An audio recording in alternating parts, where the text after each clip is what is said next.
in what experts call Germany's first known wild wolf attack on a person since 1998. On Monday evening, firefighters took the woman to a Hamburg hospital. Her condition remains unclear.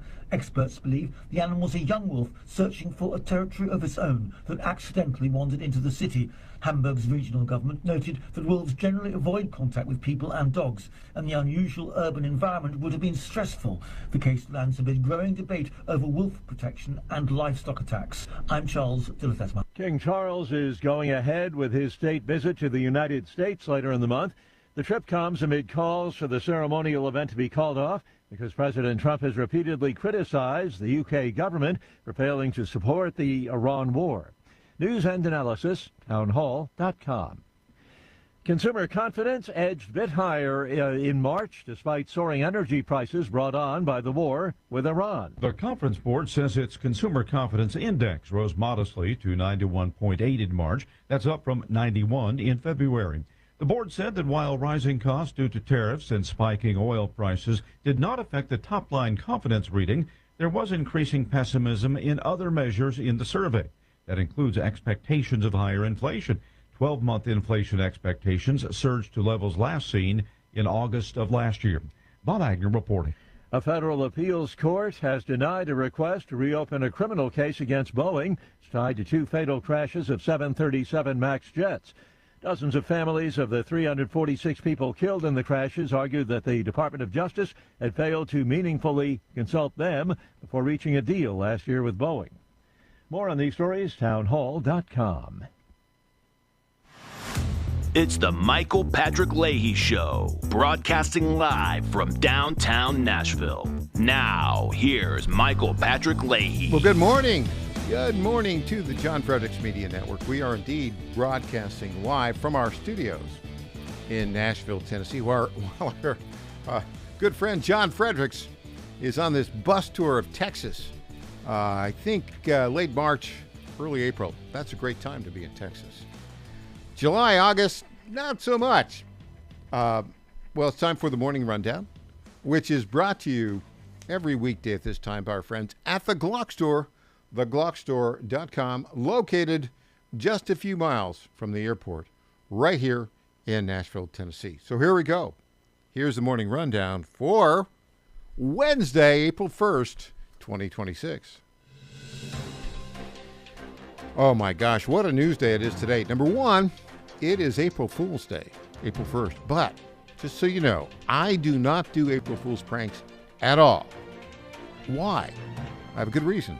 Because everything digital lives forever. And if you say something untrue, even if it's on April Fool's Day, it will come back to haunt you. I promise you. Number two, this is something.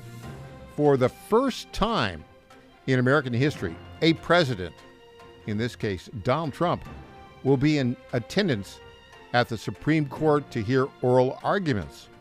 The case is birthright citizenship. Our good friend Randy Barnett has a piece in the Wall Street Journal today.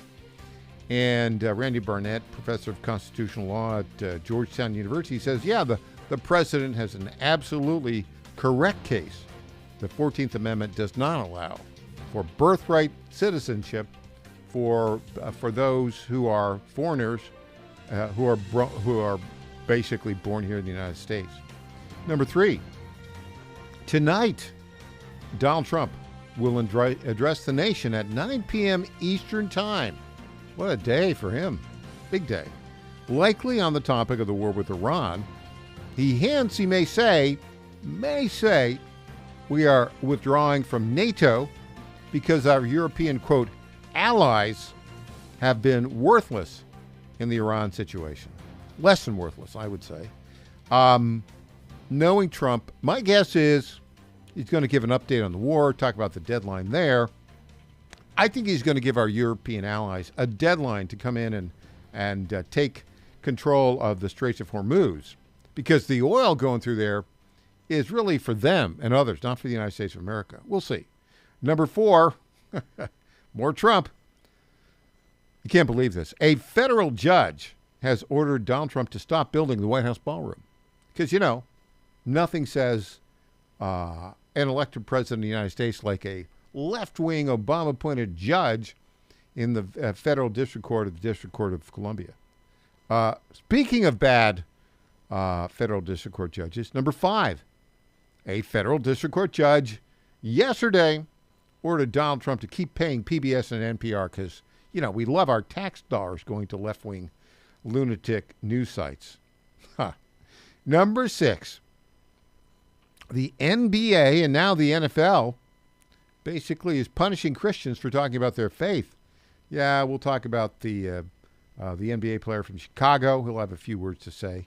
And then, much to my chagrin, Mike Vrabel had a New England Patriots player talk about the right of this guy's name. Was it Ivy, his last name, I think, at the Bulls. So Trevion Henderson said, yeah, he's right.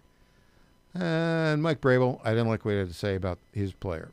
Number 7, the Tennessee General Assembly keeps rolling along. Judson Phillips, the founder of Tea Party Nation, former assistant attorney general, district attorney general here in Tennessee, will be here with us in hour 2. We'll talk about that. Number 8, Sean Farash, the very best Trump impersonator in the world, will be with us here in hour 3. Number 9, now we'll get into fun stuff. A little different. My interview with James Rosen on his biography of Justice Antonin Scalia. We'll talk about that. We'll play that. It's an almost an hour-long interview. We'll play, I think, the first 10 minutes of it. You'll get the feel of it in our next segment. Number 10. Now, this is, people are looking at, wow, this is an odd combination. Mike Rowe, right?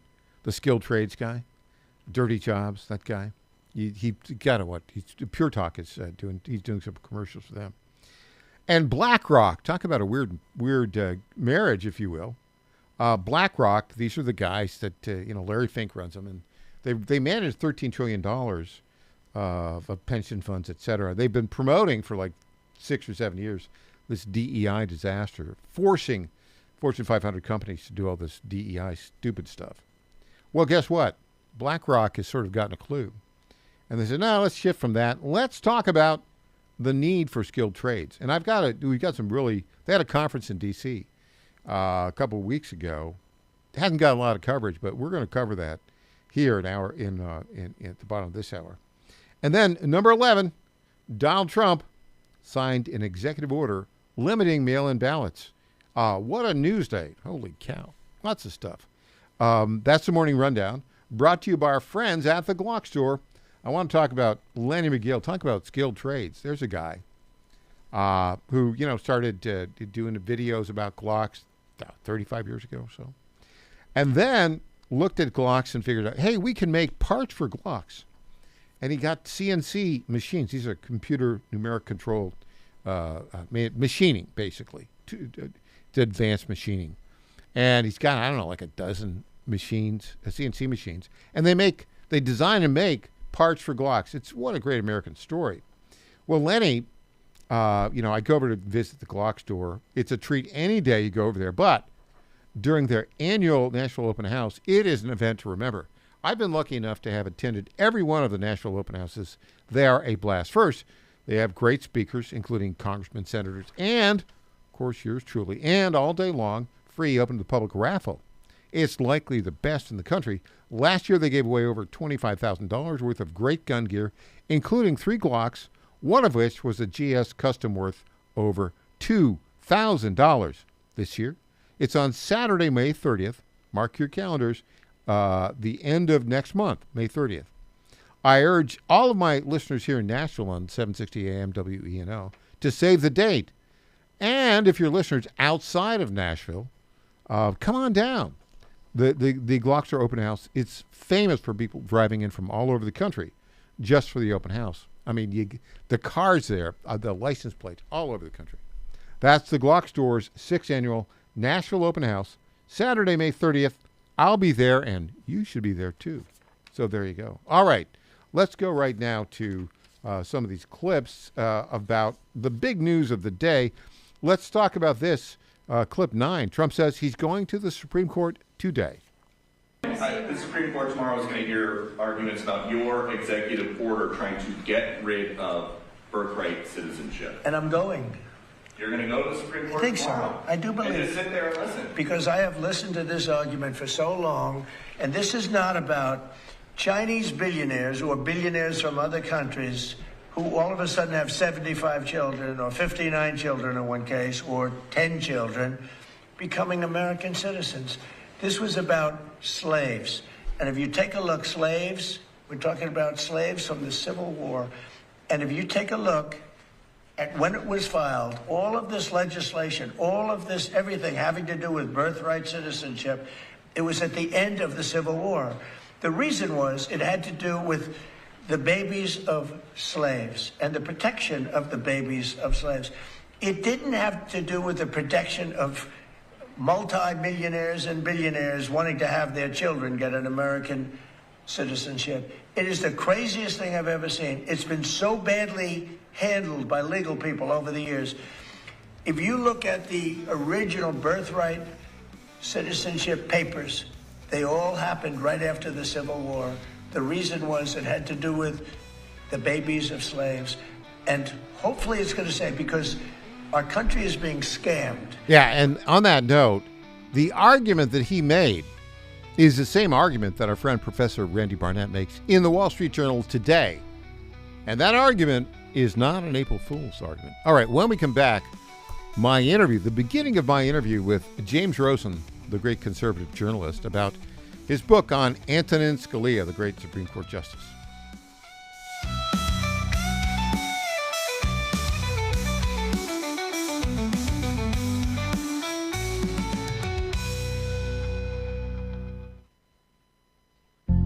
Ponder this. We intake oxygen every time we breathe, and breathing is how we stay alive. When God first created man, he breathed life into him. Our Lord also breathed spiritual life into his apostles and filled them with the Holy Spirit at the first Pentecost. Oxygen is a source of life both physically and spiritually. It's the same with fire. Oxygen is needed in order to keep a fire burning, which begs the question, are you on fire for the Lord, or has your spiritual oxygen been extinguished?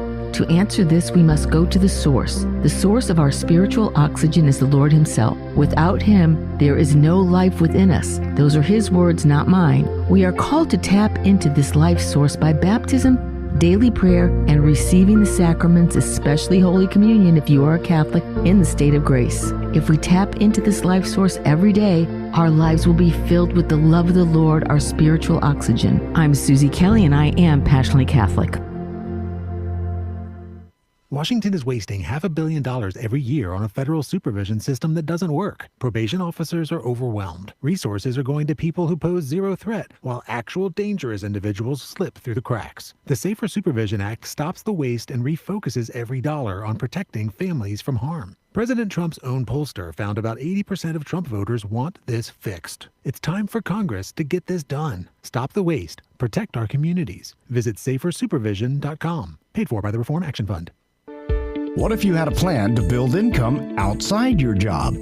At Lifestyles Unlimited, you'll learn how people are investing in real estate to grow their income and make smarter financial choices one property at a time. Right now, join us for just $297. That's a savings of $443 off our real estate education program. Text RADIO to 88007. That's RADIO to 88007. Presented by Lifestyles Unlimited. Attention. Have you racked up $10,000 or more in credit card debt? Are you barely getting by making minimum payments? With credit card debt reaching all-time highs, National Debt Relief is notifying consumers about significant debt relief options currently being made available to help those with overwhelming credit card debt.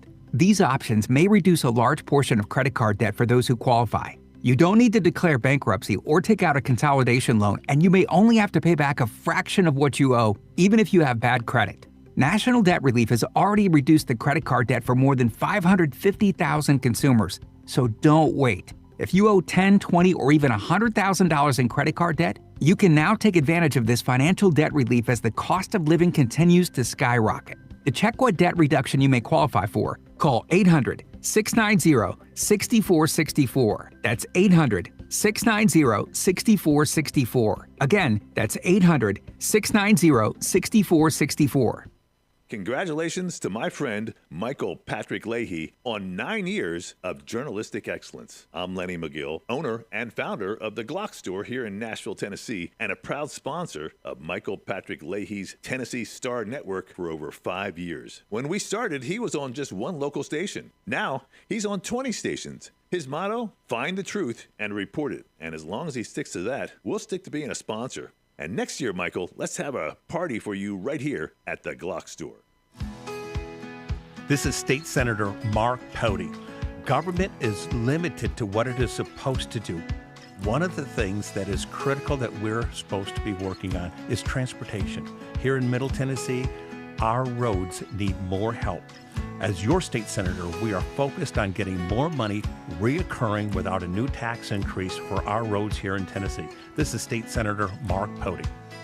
Paid for by Campaign for Mark Pody, Christina Hibden, Treasurer.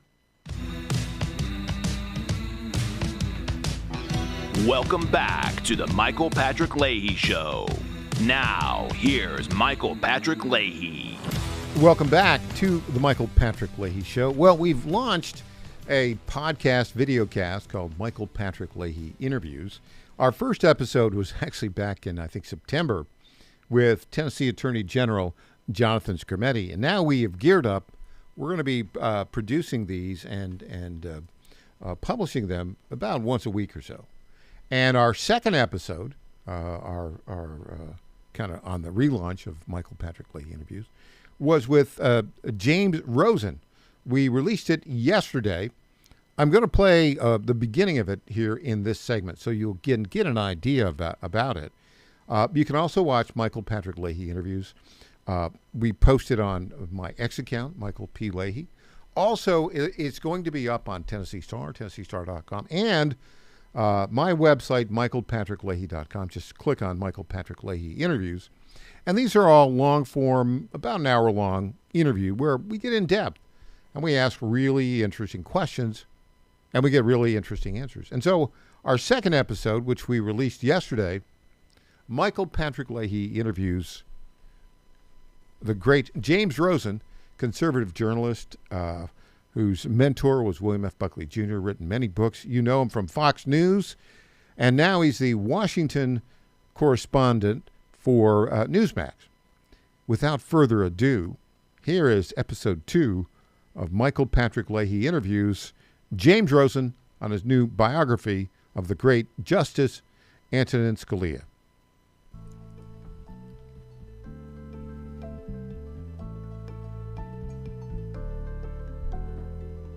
Welcome to Michael Patrick Leahy Interviews. Our guest is James Rosen, well-known conservative journalist, biographer, and author.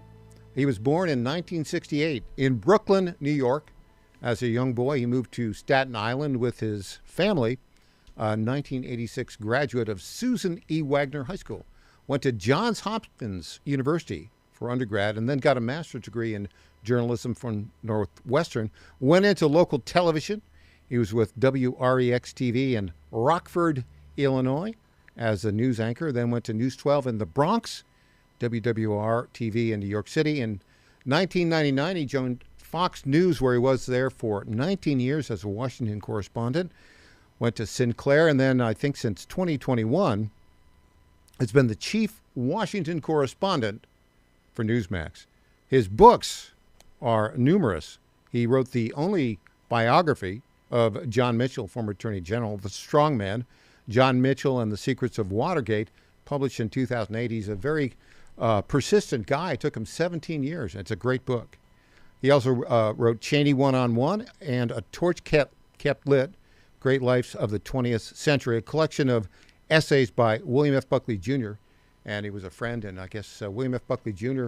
helped greatly in his career. He's written for National Review, The Atlantic, Harper's, Politico, The Washington Post, and he is currently the Washington correspondent for Newsmax. Welcome, James Rosen. Thanks for joining us today. Michael, good to be with you. I hope I can live up to that introduction. Well, it's a prolific career, I have to say, because having written a couple books myself, I mean, that's a lot of hard work. Now, your latest book, it's the second volume of the biography of Antonin Scalia. The first volume was Rise to Greatness. The second volume is the Supreme Court years 1986 to 2000. When did you first think about writing a biography of the late Supreme Court Justice Antonin Scalia? When did you decide to write it, and why? So very kind of you to have me on, Michael. So this new book that's just out is called Scalia Supreme Court Years, 1986 to 2001. It covers the first half of Justice Scalia's momentous nearly 30 terms on the Supreme Court. It takes you from his first day on the job, what it's like to see the court through his eye sockets as he ascends those steps and enters the Supreme Court and takes his seat at the conference table with the other justices. I have a previously unpublished letter from Scalia where he says that when it became his turn to speak as a justice for the first time to the other 8, he felt like a character in a Woody Allen movie. And it takes you all the way up through the national trauma of Bush v. Gore. I had been fascinated with Antonin Scalia starting in high school, honestly. And I hasten to add that I was a normal person. I as a child, I played Little League. I went on dates. I drove a car, etc. But I may have been on the bookish side. And I remember watching PBS. They used to have these shows that were shot in a theater in the round setting before a live studio audience, where they would convene eminent minds of the time to debate hypothetical scenarios led through them by a capable moderator. At first, the moderator was Fred Friendly, who was the nebbishy guy, had been the former president of CBS News. Then later, they had Harvard Law School professors as moderators, and the eminent minds really were pretty high up there. You'd see them announced, and it would be like Antonin Scalia, Dan Rather, Gerald Ford, Sandra Day O'Connor, and so on. And Scalia just struck me on these programs as fundamentally different from all the other participants. He had that outer borough New York City chip on his shoulder, which I knew well, and he had a kind of a sarcastic sense of humor. Indeed, that he had a sense of humor at all set him apart from the others. When I came to Washington in 1999 to start my career as a Washington correspondent, I was 30 years old, and Fox News at that time had nobody covering the Supreme Court, so I wrote him a letter and suggested I do an interview with him and that it would be fair and dignified and so forth. And he wrote me back on Supreme Court stationery from Chambers, saying, "Thank you for yours of such and such date. I am a fan of the Fox News channel." Now, in the fall of 1999, when the channel was only 2 years old, that was an extraordinary thing to see a Supreme Court justice type out in a letter. And I remember showing it to my boss at the time, the managing editor, and then the host of Special Report, Britt Hume, and that both of us were just knocked out that a Supreme Court justice pronounced himself a fan of Fox News. At the time, Fox was still years away from its ratings dominance and was in search of credentials, for example, frequently confused with Fox 5, the local channel, and so on. And Scalia said that he had a policy as a judge not to make a spectacle of himself, so he would decline my interview, even though he had every faith in me that it would be fair and dignified and so forth. So I saw the grounds for an appeal, Michael. Not being a lawyer then or now, I want to hasten to add, this book is not for lawyers. These books are being written for a general audience. I'm not a lawyer, and I wrote the thing. But I wrote to him and I said, "Dear Justice Scalia, thank you for yours of such and such date. I understand the premium you're placing on not making a spectacle of yourself, and I understand that policy, but what other than a spectacle should we call it when a sitting Supreme Court justice appears in a theater in the round setting before a live studio audience and a bank of PBS TV cameras to debate hypothetical scenarios with other eminent minds of the time?" And he wrote back again on stationery and said, in essence, "Dear Mr. Rosen, you are right, period." Now, right there, I could probably retire, Michael, because the words "you are right" probably were never heard by a majority of Justice Scalia's clerks, what he called the clerkerati, and probably by maybe a majority of his children and even Mrs. Scalia. He said, "I should not have done the Constitution, that delicate balance," the name of the PBS program, despite the importunings of an old friend in Fred Friendly. We agreed to get together for lunch on an off-the-record basis, and we did. And all of this, by the way, these interactions with Justice Scalia are captured in the new book, Scalia Supreme Court Years, in a chapter called The Rabbit. And the reason it's called that is we set lunch for this really modest Italian restaurant that he loved, which was his favorite place going back to the 50s when he had been the valedictorian at Georgetown. It was a shabby place. I'm not going to lie to you, Michael. You know, there were plastic grapes on the wall. It was in a not so great section of Washington. It's long gone at this point. And I arrived first, and I see this silhouetted figure in the November brilliant sunlight at the front door of the place. And now that portly, jaunty figure is strolling towards me, and it's Antonin Scalia, you know. And look, I'm 30 years old. I'm not a lawyer. I'm suddenly having lunch with one of the, not just a Supreme Court justice, but one of the most celebrated intellects of our time. So, you know, my chief goal here was simply to hang on for dear life and convey understanding and keep nodding and making eye contact, even in those instances where I was utterly lost. And he sits down, and he had a kind of Jackie Gleason grandiloquence about him. He takes the menu from this young guy, the waiter, who's barely spoke English. He was really Italian. And he looks at it and he says, "Pulpy, what is pulpy?" And the waiter says, "Octopus." And he says, "Octopus, I'll have the pulpy." And he hands the menu back to the guy with this great sort of theatrical flourish. And, you know, I'm 30, I'm green, I'm fairly new to Washington, but I've met powerful people before. I'd already interviewed Henry Kissinger, for example, or President Ford and lots of other people. So I had rules for myself, Michael. No eating anything with my hands. Nothing that could splatter on him or me, like pasta sauce, marinara. Something that's easily manipulable with knife and fork. I come from Staten Island. I knew Italian food, and I had the perfect order. I said to the guy, "I'll have the veal parmesan." And he's writing it down, and Scalia out of nowhere says, "No, give him the rabbit." And the waiter and I look at Scalia in unison, and he in his broken English and me in my English, we say together, "Rabbit?" And he goes, "Yeah, you're gonna like the rabbit. Give him the rabbit." And the guy walks off the menu. Now, I had never had rabbit. I didn't want rabbit. I was grossed out by the thought of having rabbit. I was so inexperienced, I didn't even know if, like some courses of fish, it comes served with the head still attached. I haven't had rabbit since. What's most extraordinary about this, Michael, is that here you have the country's foremost opponent of judicial activism overruling my lunch order, which is there you something go. Back with more after this. Now more than ever, it's imperative to support companies that share our conservative values. That's why I can't be more excited to tell you that I've switched my family to Patriot Mobile. Patriot Mobile is America's only Christian conservative wireless provider. When you switch to Patriot Mobile, you shift your support away from the leftist, woke, progressive agendas of Big Mobile. Patriot Mobile's wireless service works perfectly and seamlessly as you go about your lives with exceptional nationwide coverage that uses the same towers the main carriers use. Patriot Mobile donates a portion of every dollar earned to causes you care about, to organizations that fight for religious freedom, First and Second Amendments, sanctity of life, and the needs of veterans and first responders. Patriot Mobile has plans to fit any budget, along with great discounts for our veterans and first responder heroes, as well as multi-line users. Switching is easy. Just go to patriotmobile.com/Godzilla or call their U.S.-based customer service team, 972-PATRIOT. That's 972-728-7468. Use offer code Godzilla for free activation. Right now, union label legislators in Richmond are pushing to impose union monopoly bargaining on all Virginia state and local government workers. Unbelievable.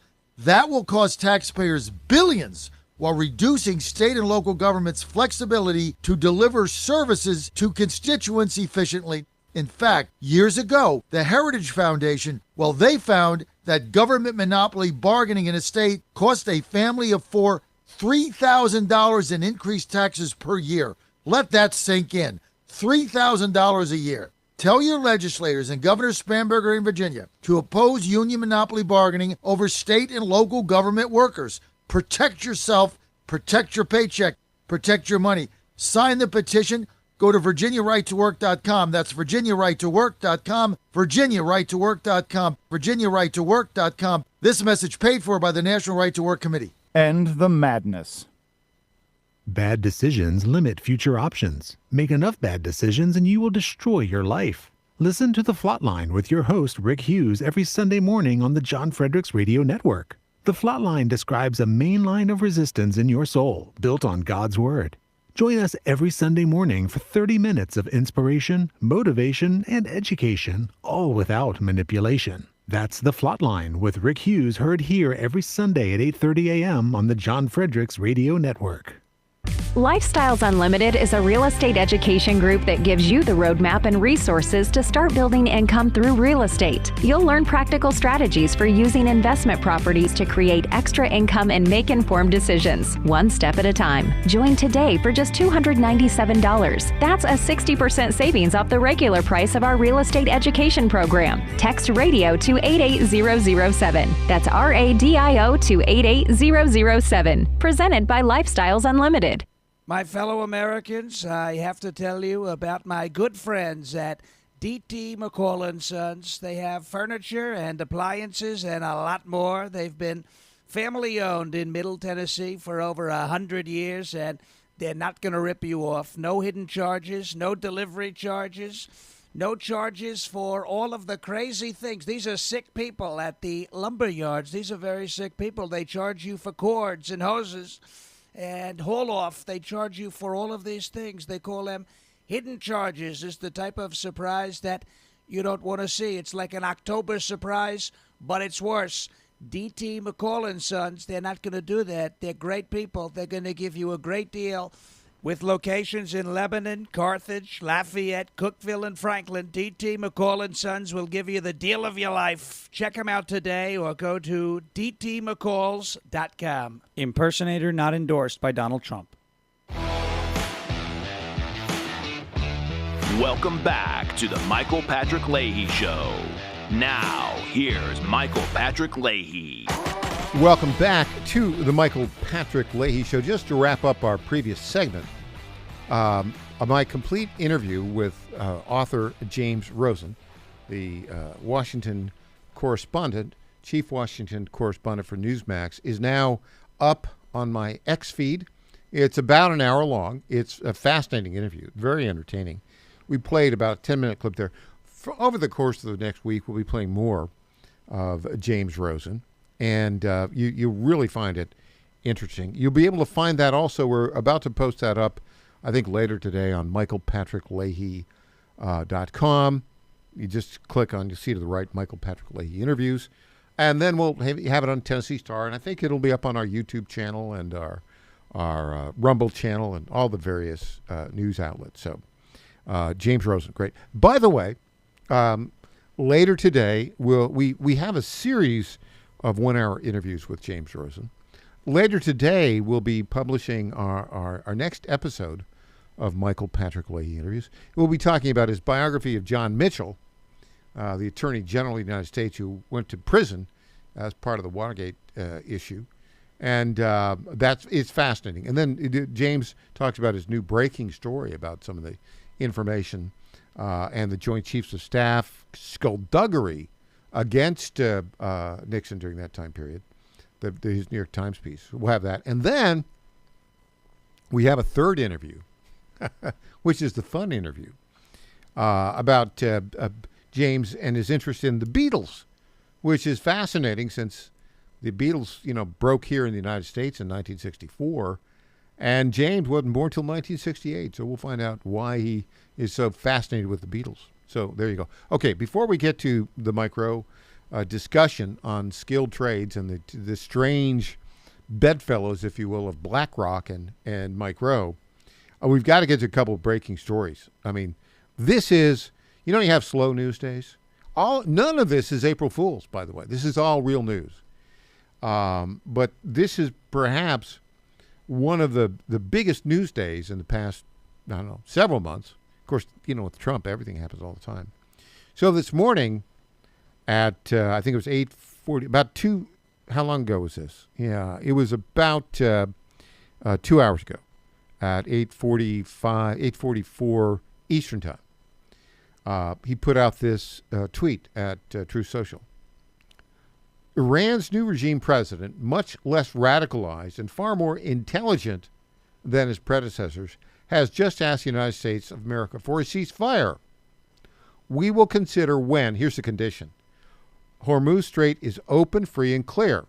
Until then, we are blasting Iran into oblivion, or as they say, back to the Stone Ages. President DJT. Holy cow. But wait, there's more. Today, again, this is incredible. For the first time in American history. A United States president is present at the Supreme Court on a day of oral argument. And the oral argument is to the birthright citizenship case. And there's all sorts of cameras there. It is a zoo there.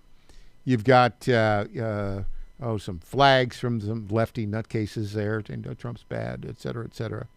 But look, hey, I love it. It's just fantastic. Okay, speaking of other things that are of interest, this is not immediate breaking news, but it is very important for the future of our country. So you know, I'll know Mike Rowe, great guy. He's done various jobs, TV programs on dirty jobs, you know, the jobs that are important, blue-collar jobs, all over the place, right? The guy that handles your plumbing and your sewage, and the guy that does the electrical work, the guy that builds, people that build stuff, the classic American blue-collar job, the trade jobs, skilled trades. He's been talking for, 15 years about the skilled trades gap. And there is a big gap. You know, you can make a lot of money now as a skilled trades guy, the welder or HVAC guy or electrician, plumber, carpenter. But, you know, for years, everybody's talking about, you got to go to a 4-year college. You got to learn. And as Hillary Clinton famously said back in 2016, when she was visiting the coal mines of West Virginia, learn to code. That was 10 years ago. Learn to code. Reskill. Well, now that we have AI, artificial intelligence, all of those coding jobs, 95% of them are going to go away. What are the jobs that are going to stay? The jobs that a person has to do, which is basically skilled trades. And yet, because, the elites look down upon skilled trades, there's not really a big supply of skilled tradesmen. Anyways, so BlackRock, Larry Fink, the aptly named Larry Fink, the head of that, they managed $13 trillion. For years, they were pushing DEI, foisting it upon corporate America with disastrous results. And then all of a sudden they realized, maybe this isn't such a good idea. Anyways, a couple weeks ago, they got together. Mike Rowe, they to their credit of BlackRock, they invited Mike Rowe to talk about skilled trades. And there was a big conference in Washington, D.C. It's called the Infrastructure Conference. And they launched this Future Builders program. Not the best branding. I think they were maybe thinking of Future Farmers America. It's really about skilled trades, right? That's probably the branding they should use. But here is Mike Rowe at that conference talking about the skilled trades gap. Let's go, clip 3. Wages, and then we're going to kind of a sense of purpose. Yeah, the kids are not all right, Not to put too fine a point on it, but nothing in the history of Western civilization has gotten more expensive more quickly than a 4-year degree. It's not to say it's not valuable, but I mean nothing, not real estate, not health care, not energy, nothing. So that kind of happened, and like a frog in the boiling water, I think a lot of parents watched it happen. And today, people still ask me, how did it get so expensive so fast? And the honest answer is a 300-page book I can't get around to finishing, but I thought and think that it started with the very deliberate decision to get shop class out of high school back in the early 70s. In fact, I would say that in the long history of education, you'd be hard-pressed to find a more boneheaded decision that led to more unintended consequences. We removed from our high schools not just metal shop and wood shop and all those other things. We removed the vocations that actually looked like work. So a kid who maybe wasn't even interested didn't have the chance on his way from math class to English class to poke his head in to see what was being built, what was being fabricated, what miracle was unfolding in that shop. That was just gone. And at the same time, we really put our thumb on the scale, I think. We wanted to encourage more kids to get a higher education, whatever that means. And so, as with most PR, we went too far. We weren't satisfied with making a persuasive case for a 4-year degree or beyond.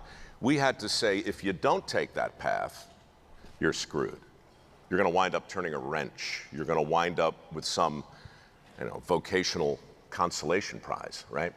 That message landed, and it scared parents to death, and it gave kids a clear example of what an aspirational career looked like, and it didn't look like work. So you take that over 35 years or so, drip, drip, drip, countless portrayals in modern media about the vocational consolation prize that was Schneider on One Day at a Time. Some of you will remember. You can't find a plumber on TV that's not 350 pounds with a giant butt crack, right? All these portrayals. They're alive and well. They've been with us forever, right? That landed. That's powerful. And so we freed up a bottomless pile of money. We encouraged kids to borrow whatever it took to take that path. Their parents were scared. Their guidance counselors are getting bonused on their ability to get more kids to matriculate toward that direction than the other. How did college get so expensive? How couldn't it get that expensive? That's what we did.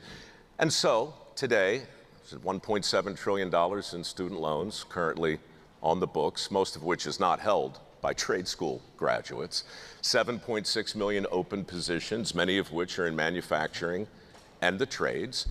According to Nick Eberstadt, whose terrific book you should all read, it's called Men Without Work, we've got 6.9 million men, prime working age men, not only not working, but affirmatively not looking for work. That's never happened in this country, not in peacetime anyway. So all of these things have conspired to bring us to this place. And by the way, thank you for doing this. I can't even tell you how gratifying it is for me to have spent the last 17 years talking about our crumbling infrastructure and trying to make a more persuasive case for the jobs that we just saw up there on the screen. If I had an alarm bell, I would ring it. Not a week goes by that I don't hear from the leader of some consequential industry who is freaking out in real time. The maritime industrial base needs 400,000 people to build our submarines. Welders and electricians and CNC operators, 400,000. Where are they? They said. We've looked everywhere. Do you know? And I said, yeah, man, they're in the 8th grade. That's where they are. We've talked about AI, we've talked about data centers, we've talked about the incredible opportunities that have come. Dina just mentioned a program I didn't even know about in Ohio, laying fiber optics that guarantees you a job. There's so many great stories to tell. This is one more in the page. Sorry for the filibuster, but when we talk about why our workforce is out of balance, I think it makes perfect sense to start with why do we paint with such a broad brush when it comes to telling kids what the best path for the most people is. That's why we're out of whack today, I believe. And as to why we're still lending money we don't have to kids who are never going to be able to pay it back, to train them for a bunch of jobs that are about to become completely irrelevant, that's beyond my pay grade. We've been well, there you go. I mean, he makes the case, doesn't he? And now, look, let me go back to the origins of our republic. Thomas Jefferson had a view of the United States. It would be a bunch of independent individuals who were self-sustaining, who owned and operated farms. Right, that was his vision. And then we became the industrial America, and now today, that ability to chart your own future is much less. If you want to chart your future today, learn a trade and build a trade business. That's the way to go. We'll have more from Mike Rowe when we get back.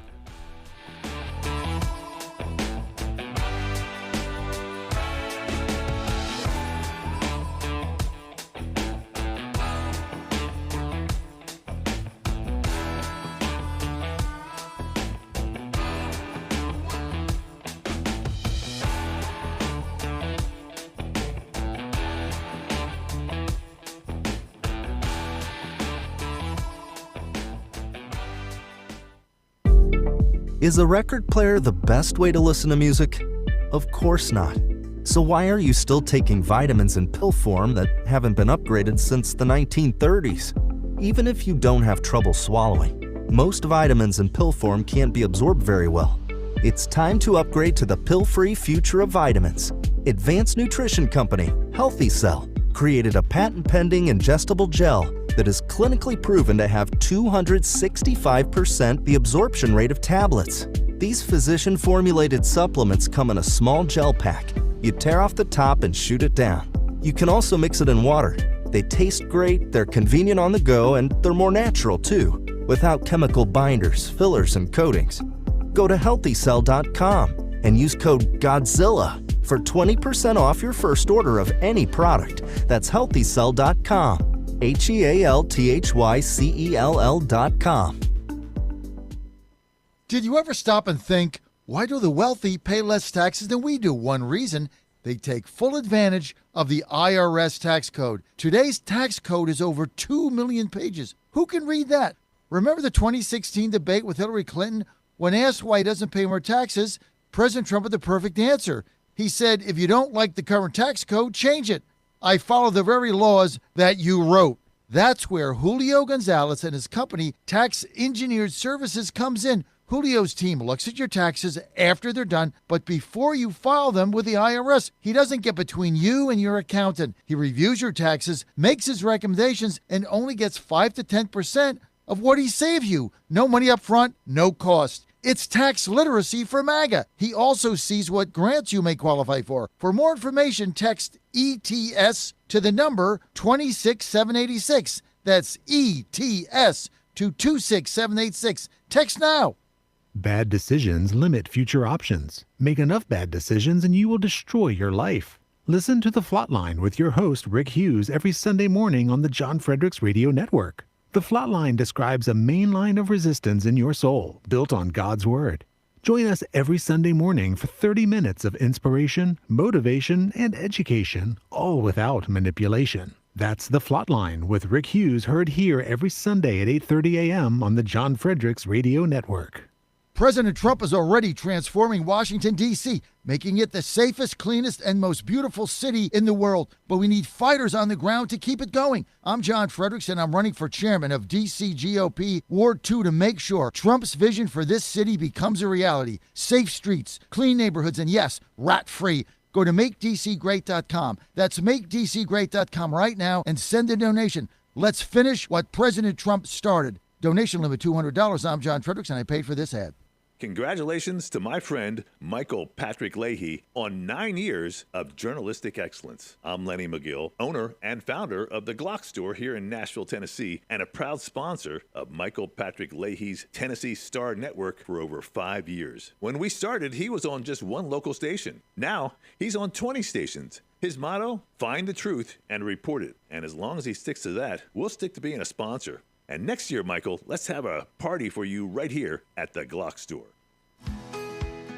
This is State Senator Mark Pody. Government is limited to what it is supposed to do. One of the things that is critical that we're supposed to be working on is transportation. Here in Middle Tennessee, our roads need more help.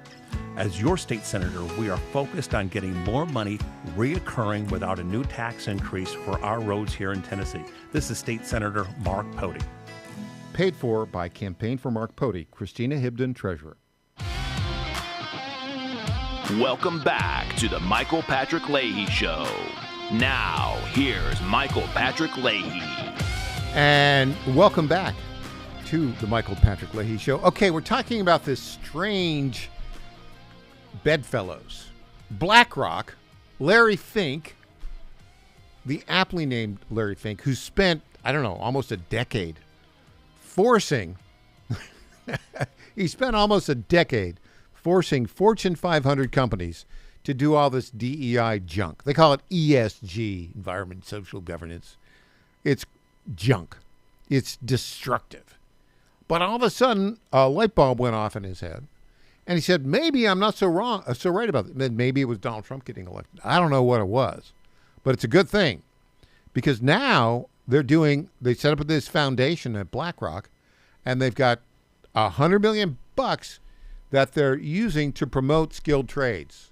Amen, brother, to that. And then on the same stage in Washington, D.C., last month, March 11th, you had Larry Fink and Mike Rowe together. What a combination. Let's continue with Mike Rowe and what he had to say about all this. We're in an election year. This is going to be a big storyline. I'm sort of curious how you think it gets internalized. And Everybody's going to run on it. Yeah. Everybody. I mean, with regard to sewers, I don't know if you were among the 60 men who joined me in the line for the men's room downstairs. Like, the metaphor is right in front of us. I mean, look around. This is a stunning venue. I can't imagine a better place to do this. But there we are, 5 urinals and a couple stalls, just 60 guys standing there getting to know each other, waiting. It's like, it's out of sight and it's out of mind. And that's most of what our infrastructure is. Last night you made a comment about, the bridges and the roads, and sure, but there's this whole labyrinthine network that keeps us connected. And that needs tending to. And the people who tend to it were the stars of a TV show I worked on a few years ago called Dirty Jobs. And elevating those people in a persuasive way is actually the answer to your question. If we're going to close the skills gap, we need to make a more persuasive case for the opportunities that currently exist. Now, how do we do that? Well, a lot of companies are tempted to do it themselves. Caterpillar and Ford and Kimberly-Clark and so many others I've worked with over the years, and they come at it with this idea of, okay, well, we want to move the needle, we want to make a difference, we want to tell our story, we want to make a case for our jobs, and what comes out the other end is this, right? It's the companies patting themselves on the back, talking about all they can offer the world. And kids' BS meter today is highly tuned. They know when they're being marketed to. We all do, maybe more so than ever before. So the thing that's hovering over this whole conversation, in my opinion, is what is persuasive? How can we articulate a message that's going to resonate with parents and their kids and guidance counselors?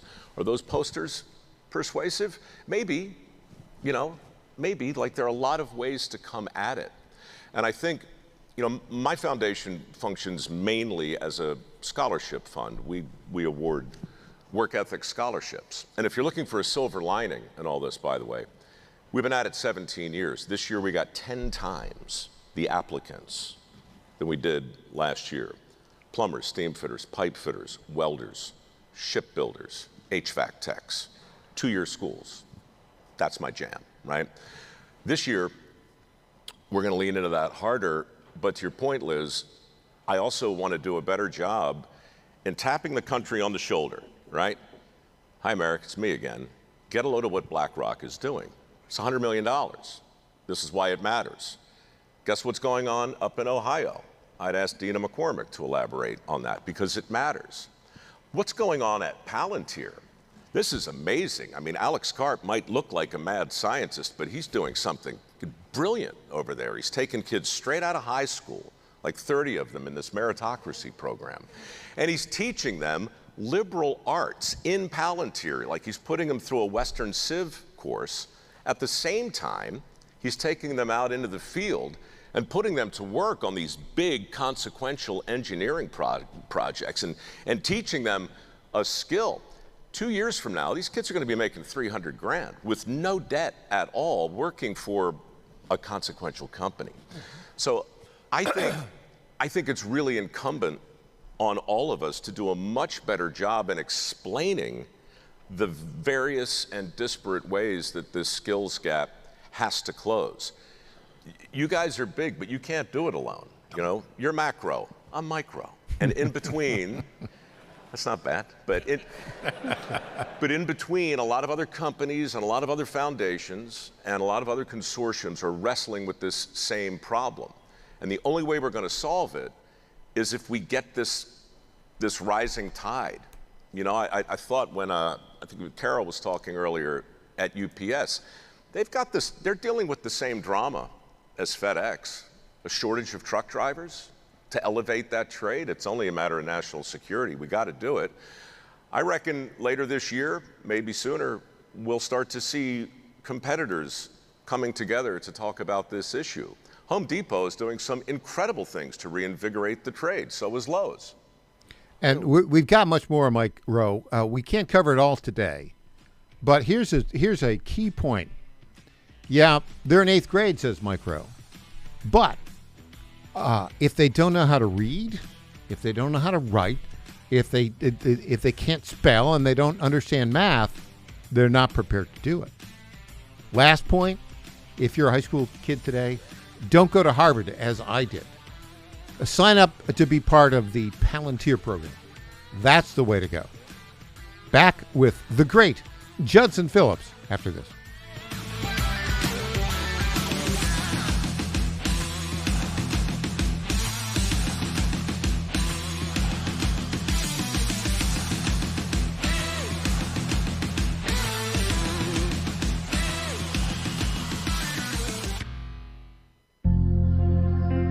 Ponder this.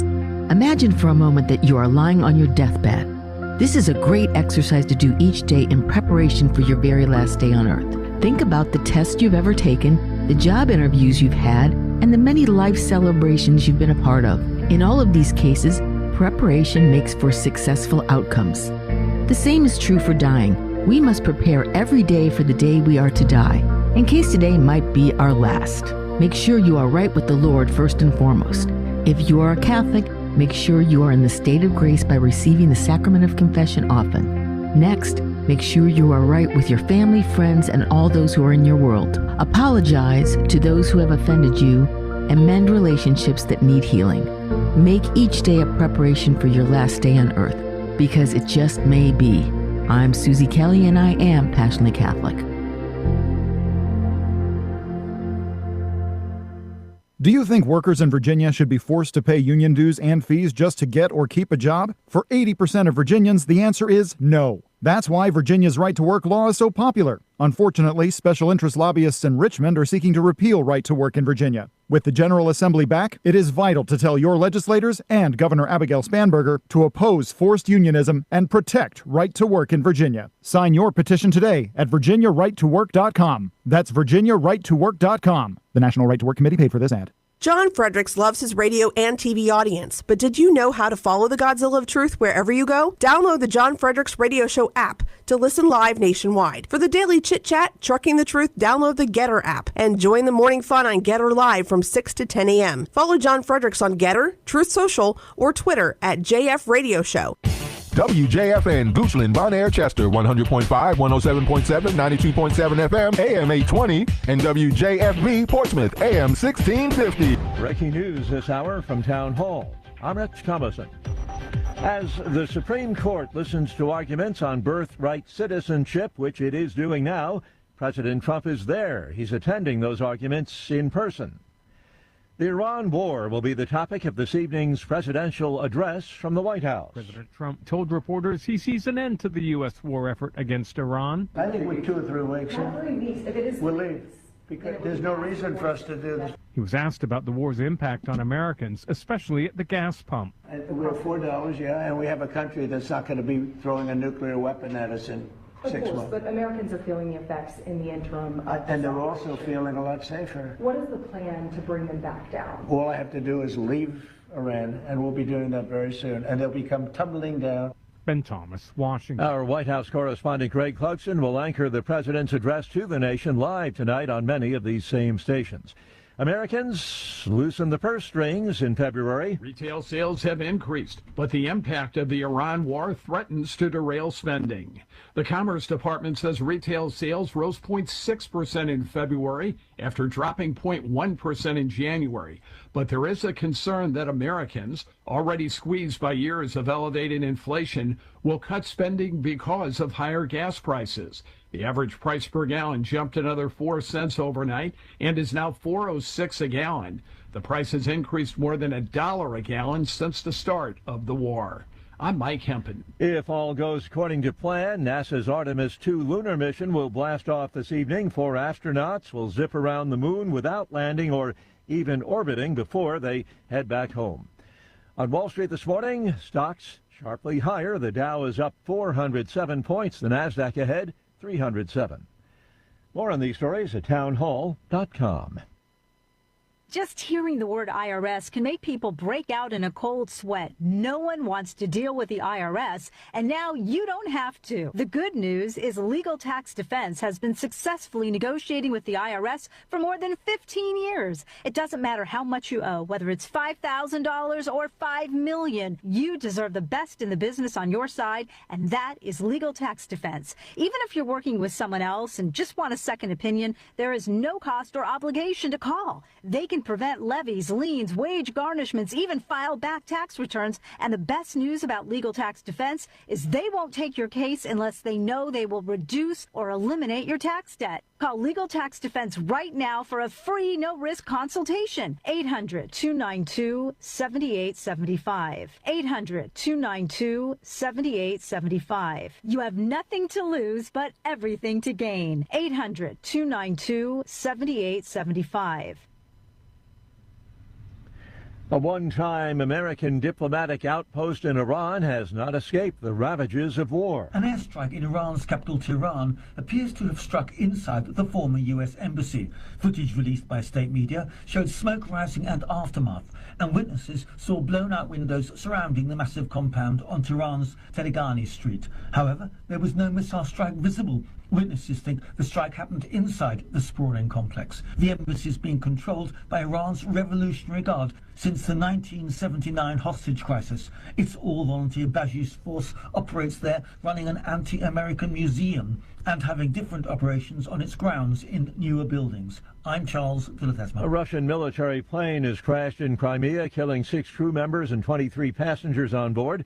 Russian news agencies report the crash early this morning, citing the country's defense ministry, which says it lost contact with the aircraft. News and analysis, townhall.com. This professor is going old school. Once a semester, a Cornell University instructor requires her students to complete an in-class assignment using typewriters, an exercise to help them understand what writing, thinking, and classrooms were like before everything turned digital. The exercise started in 2023 as Grit Matthias Phelps grew frustrated that her German language students were using generative AI and online translation platforms to churn out grammatically perfect assignments. The revival is part of a national trend towards old school testing methods like in-class pen and paper exams and oral tests to prevent AI use for assignments on laptops. Keith Peters, Washington. Tech pioneer Apple is marking its golden anniversary. It was back in 1976. Apple Computer, founded by Steve Jobs, Steve Wozniak, and Ronald Wayne. More on these stories, townhall.com. It's the Michael Patrick Leahy Show, broadcasting live from downtown Nashville. Now, here's Michael Patrick Leahy. Welcome back to the Michael Patrick Leahy Show. In studio, all-star panelist, good friend for 2 decades, the one, the only, Judson Phillips. Good morning, Judson. Good morning, yeah. More time than you and I are ever going to admit to. We will plead the 5th on that, or are we pleading for a 5th? I don't know. A former assistant district attorney in Shelby County and Williamson County, founder of Tea Party Nation. Entrepreneur, graduate of the University of Memphis School of Law, graduate of the University of Tennessee MBA program, and our good friend. Okay, so the big news today, interesting. For the first time in the history of the United States of America, the President of the United States is present in the Supreme Court building during an oral argument. How about that? That's pretty amazing. I'm a little surprised that it hasn't happened in the past with certain presidents when their signature initiative, their signature, what's the word I'm looking for? Legislative accomplishments. Yeah, their signature accomplishment is up for review. I'm a little surprised Obama didn't go in 2012 when Obamacare. The Sebelius case was NFIB v. Sebelius. Oh my gosh! Yep. When that one was up, when out of the blue, John Roberts decided that the Obamacare payments were a tax in one instance and not a tax in another, in the same decision. Yes, that was like the Schrodinger's cat of decisions. Yeah, that was crazy because if you read both the majority opinion and the dissent, the majority opinion reads like a dissent. The dissent reads like a majority opinion because Roberts switched at the last minute. Yeah, and the reason he switched was clearly because he didn't want a confrontation with the Obama administration. Exactly. And it was not based on law. And look, John Roberts is, he's been the Supreme Court Chief Justice for 20 years now. And he basically has been largely on the right side. But he's been more driven by, instead of legal originalism, he's been driven by a certain element of practical political consideration. Well, he wants to protect that institution. And unfortunately, that means you make compromises that should not be made. The Sebelius case being the prime example. 2012, yeah. And in that instance, by the way, you've nailed it. John, if you want, what is John Roberts? John Roberts is an institutionalist. That's exactly what he is. And we've got the separation of power, 3 branches of government, legislative, judicial, and executive. He is vigorously supporting and enforcing the judicial branch in that separation of powers. You see it in the way that he defends these crazy nutcase district court judges. With that, part of what you have to understand is he views them as members of the club. Yeah. The federal judiciary is a big club. It's all these judges come from what we call big law. They went to some of the top law schools, were on the law review panel. Then they got the jobs. Smartest guys in the room. Yeah. Right. Allegedly. Yeah. Right. Then they got the jobs at the prestigious law firms. Then they got the judgeships. They're considered members of the club. So his theory, and this is a Republican establishment theory, unfortunately, is that, if once you're a member of the club, unless somebody does something really, really stupid, you go out and you protect the members of the club. And that's what he's doing. And he does that. It's to the disadvantage of the country and the national interest, in my view. The way he's gone overly in that direction. Now, in the court today, we've got this audio from just about half an hour ago where Justice Roberts posed a question to the Solicitor General of the United States. Now, tell everybody, what does the Solicitor General do within the Department of Justice? The Solicitor General is the arm of the Department of Justice that actively litigates these cases in the Supreme Court. At lower level courts, in the Circuit Court of Appeals or the district courts, you'll have a representative from the Department of Justice, usually an assistant United States attorney. But when you go to the Supreme Court, that's handled exclusively by the Solicitor General's office. It's a pretty big deal. It is. And we have a very good Solicitor General now. His name is John Sauer. But by the way, have you ever been in a situation during your legal career when you never argued in federal court? You mostly argued in state court. Mostly right? state. Did you ever make an argument in federal court? I handled a few cases in federal court and never took one up to the Court of Appeals. Yeah. But I did. It's a daunting task, isn't it, to think about making the argument before the Supreme Court? It is. And, there's a reason why so few lawyers actually practice in front of the Supreme Court. There are a lot of lawyers who will tell you, oh, I'm admitted to the Supreme Court. Well, if, pay $200 and you can be admitted to the Supreme Court. That's pretty much it, unless the fee's gone up recently. But, they'll send you the certificate, or for a lot of lawyers, they'll go up to D.C. and they'll have a swearing-in ceremony so they can have their family there. And it's like this cool thing, oh, I've been sworn in front of the Supreme Court. And that's about all that matters. But you have a very, very tiny number of lawyers who actually practice in front of the Supreme Court.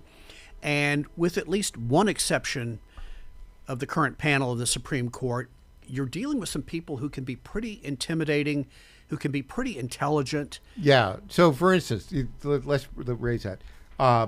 Even the great Randy Barnett, who's my friend, the professor of constitutional law. Very smart man. Who put together, he's written extensively, an early originalist. I mean, who influenced Scalia, who influenced Bork, who influenced Thomas.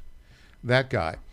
He helped craft the case that was argued before the Supreme Court in NFIB v. Sebelius. But I think he may have actually made one argument before the Supreme Court earlier.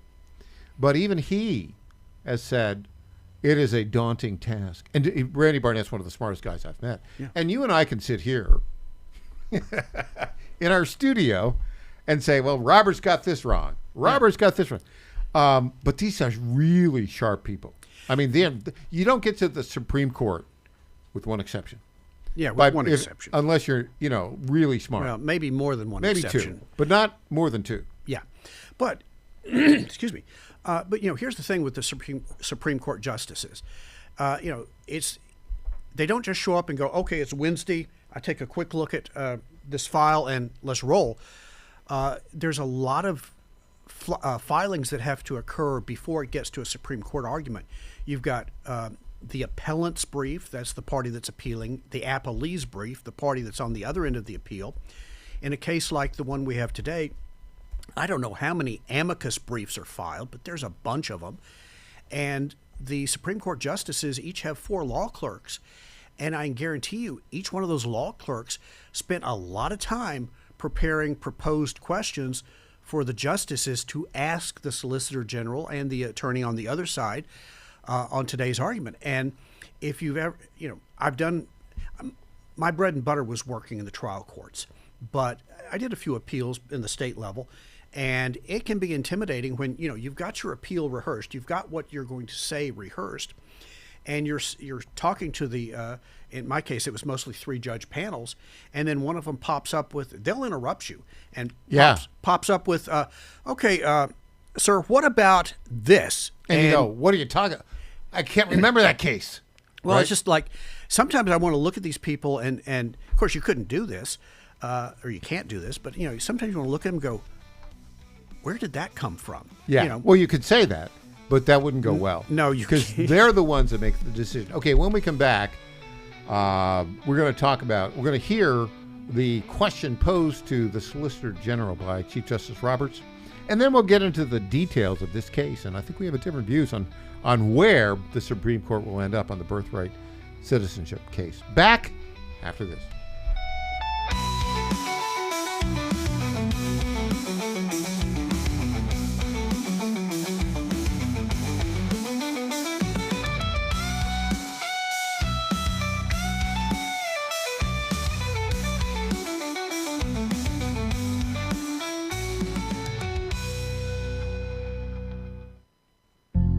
Ponder this. We intake oxygen every time we breathe, and breathing is how we stay alive. When God first created man, he breathed life into him. Our Lord also breathed spiritual life into his apostles and filled them with the Holy Spirit at the first Pentecost. Oxygen is a source of life both physically and spiritually. It's the same with fire. Oxygen is needed in order to keep a fire burning, which begs the question, are you on fire for the Lord, or has your spiritual oxygen been extinguished?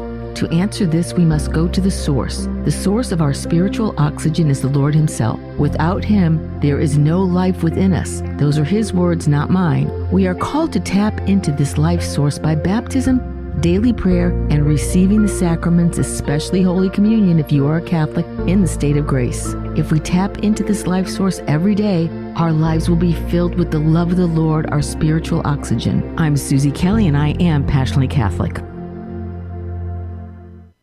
John Frederick's Media on YouTube is all that and more. Wake up to watch the John Frederick Show live and stay on top of the news you need to know. Rewatch your favorite guest interviews, follow John's national media appearances, and dig into the archives of America's Godzilla of Truth. All that and more. It's John Frederick's Media on YouTube. Hit YouTube, search John Frederick's Media, subscribe, bookmark it, log in today. John Frederick's Media on YouTube. The Cats and Cosby Show. And they gave me a curveball question. Price of oil is $88 today. I said, it's a temporary thing, but I have something to inform you. And I'm going to say it very slowly. Under President Biden, the price of oil was $80, $90, $100 for 4 years. Under President Trump, maybe it's going to be $80 for 1 month. Katz and Cosby, 5 Eastern, 4 Central on the John Fredericks Media Network. Did I say it slowly enough to everybody understand? I love that. Washington is wasting $500 million every year on a federal supervision system that doesn't work. Probation officers are overwhelmed. Resources are going to people who pose zero threat, while actual dangerous individuals slip through the cracks. The Safer Supervision Act stops the waste and refocuses every dollar on protecting families from harm. President Trump's own pollster found about 80% of Trump voters want this fixed. It's time for Congress to get this done. Stop the waste. Protect our communities. Visit safersupervision.com. Paid for by the Reform Action Fund. What happens in Virginia doesn't stay in Virginia. It influences policy and policymakers nationwide. The VirginiaStar.com shines a light on the issues in VA that become issues for the USA, with insightful commentary that gets to the fact of the matter. The VirginiaStar.com is your source of wisdom and truth, locally, statewide, and nationally. Log on today and every day. The VirginiaStar.com. The VirginiaStar.com. Congratulations to my friend Michael Patrick Leahy on 9 years of journalistic excellence. I'm Lenny McGill, owner and founder of the Glock Store here in Nashville, Tennessee, and a proud sponsor of Michael Patrick Leahy's Tennessee Star Network for over 5 years. When we started, he was on just one local station. Now, he's on 20 stations. His motto, find the truth and report it. And as long as he sticks to that, we'll stick to being a sponsor.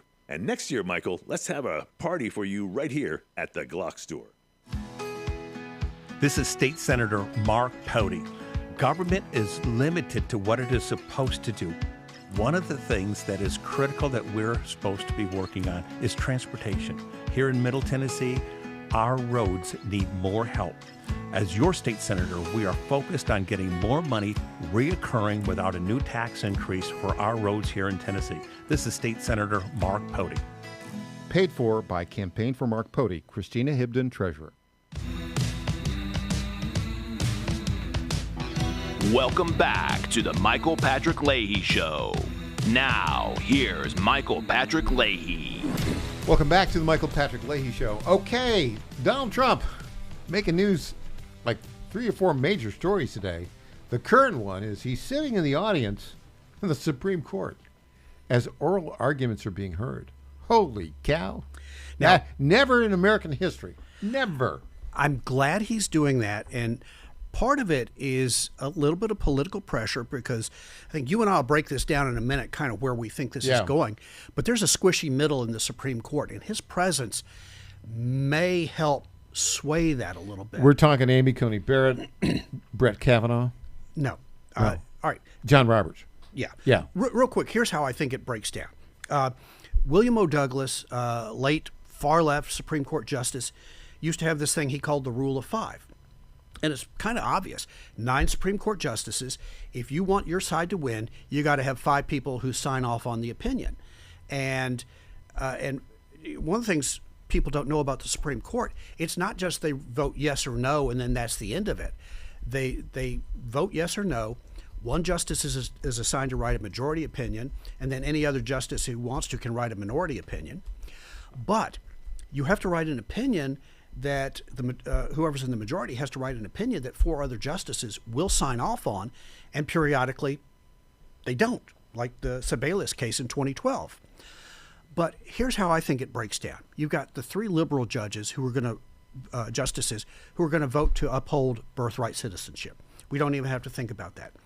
On our side, we've got 2 who are going to vote against, basically overruling Thomas and Alito. Yeah, Thomas and Alito. They're going to go in. So with 3-2. So it's 3-2 as we're rounding third and headed towards home. It's 3-2 with 3 in the middle. I think Gorsuch will vote the right way on this one. 3-3, bringing it up to 3-3. But in order to win, at that point, we need both. We need Kavanaugh, we need Roberts, and we need Amy Coney Barrett. Right. And I don't see us getting 2 of the 3. I think Kavanaugh may come our way. I think so too. 4-3. But I think Roberts and Barrett are going to go the other way. And I think it ends up being a 5-4 decision. Okay, so let's take a look. Let's hear in real time, and listen to this in real time, Judson. This is from like 45 minutes ago, where Chief Justice Roberts, kind of the swing vote, is asking the Solicitor General, John Sauer, a question about birthright citizenship. If you can listen to this then I want to see, Judson, if you're going to change your opinion. Maybe not. Here we go. Here's a question. Well, starting with that theory, you obviously put a lot of weight on subject to the jurisdiction thereof. But the examples you give to support that strike me as very quirky. Children of ambassadors, children of enemies during a hostile invasion, children on warships. And then you expand it to a whole class of illegal aliens are here in the country. I'm not quite sure how you can get to that big group from such tiny and sort of idiosyncratic examples. There are those sort of narrow exceptions for ambassador of foreign public ships. Tribal Indians is an enormous one that they were very focused on in the debates as well. But what I do is I invite the court to look at the intervening step, which is the enactment of the Civil Rights Act of 1866. And there they didn't say subject to the jurisdiction thereof. There it says not subject to any foreign power. Now, if you go back to Blackstone and Calvin's case, they say it does not matter if you are subject to any foreign power. If you are born in the king's domains, you have this indefeasible duty of allegiance to the king at any time. So there's a clear repudiation in the Civil Rights Act. The Civil Rights Act is this breakwater which makes it very, very clear that they are not thinking about allegiance in the terms of like the British common law. They've adopted the Republican conception of allegiance. So it's from not subject to any foreign power, and then the debates just a couple months later make it very clear that they're recodifying this same conception. They were dissatisfied with the potential ambiguity in the phrase Indians not taxed, and they adopted subject to the jurisdiction thereof. And one of the strongest statements of this is Senator Trumbull's statement that I quoted at the beginning, where he says, he's asked, what does that mean, subject to the jurisdiction thereof? And he says, it means not owing allegiance to anybody else. That is what it means. And this court picked up on that in Elk against Wilkins when it says, it uses, completely subject to the political jurisdiction, not mere regulatory jurisdiction.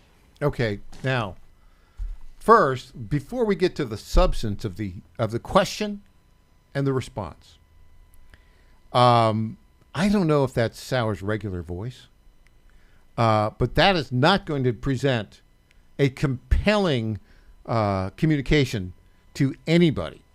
The sound of his voice sounds like he's, gargling razor blades, right? Well, a couple times in the past when I've talked to appellate judges away from the courthouse, just at some type of informal event or whatever, I've asked this question to a couple of them, and I've said, does the presentation that the attorney make, if the attorney has a deficit, bad voice or whatever, stutters, whatever, does that impact your decision? And both times I talked to appellate judges, they said, no, that doesn't really factor in. Or in the alternative, if you have somebody who's really a great orator, if you remember the late John J. Hooker. Great orator. He was phenomenal. Business wreck, but great orator. One of the last of the great Southern orators, or maybe the last.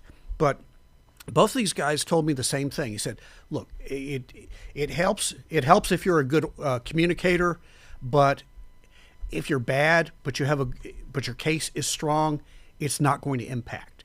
So I don't think Sauer's voice is going to be that big of a deal. Plus, he's been in front of them before. It's not like he's... They're used to his gargling razor blade intonations. Exactly. It's not like me showing up with a really bad case of postnasal drip, clearing my throat every 15 seconds like Gregory Peck in To Kill a Mockingbird. Yeah. But I don't think that's going to matter. He does have a very strong and compelling argument.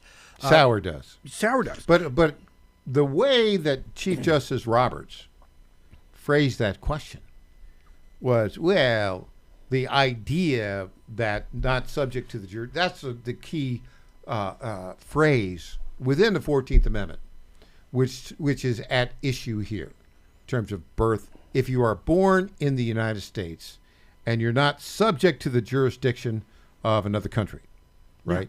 which is basically the argument is, yeah, well, that's the children of slaves fit that category, but the children of a Chinese billionaire who goes and hires surrogates and has like 50 kids in America, and then they go back to China to be indoctrinated into the CCP ideology. That's not what they had in mind way back. No. And when the 14th Amendment was ratified, I think in 1867, 68? 68, I believe. Yeah, 68 it was ratified. But, yeah, and by the way, just background for people who may not know a little bit about what we're talking about.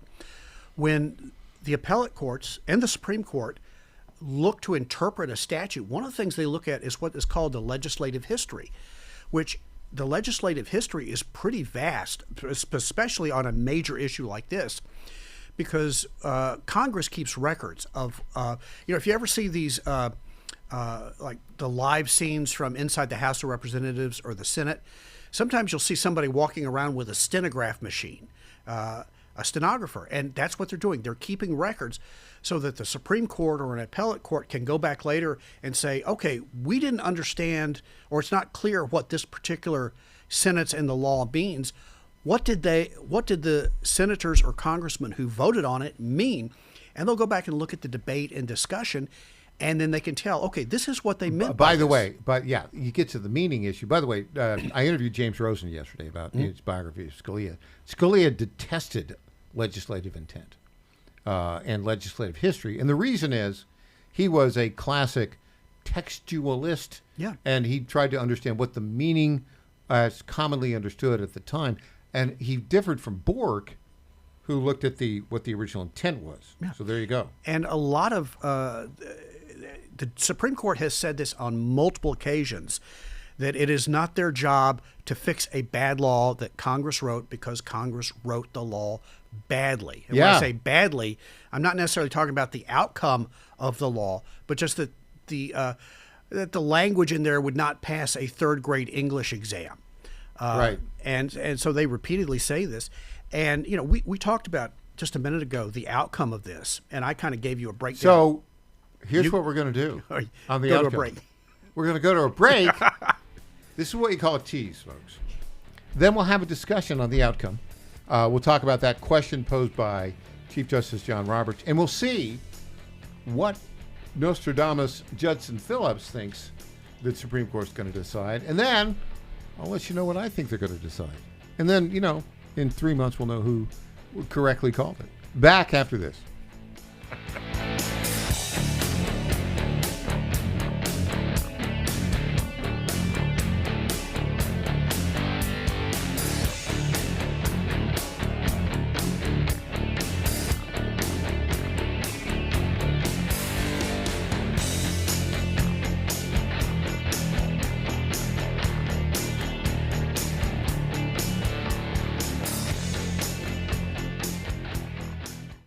Now more than ever, it's imperative to support companies that share our conservative values. That's why I can't be more excited to tell you that I've switched my family to Patriot Mobile. Patriot Mobile is America's only Christian conservative wireless provider. When you switch to Patriot Mobile, you shift your support away from the leftist, woke, progressive agendas of Big Mobile. Patriot Mobile's wireless service works perfectly and seamlessly as you go about your lives with exceptional nationwide coverage that uses the same towers the main carriers use. Patriot Mobile donates a portion of every dollar earned to causes you care about, to organizations that fight for religious freedom, First and Second Amendments, sanctity of life, and the needs of veterans and first responders. Patriot Mobile has plans to fit any budget, along with great discounts for our veterans and first responder heroes, as well as multi-line users. Switching is easy. Just go to patriotmobile.com/Godzilla or call their U.S.-based customer service team, 972-PATRIOT. That's 972-728-7468. Use offer code Godzilla for free activation.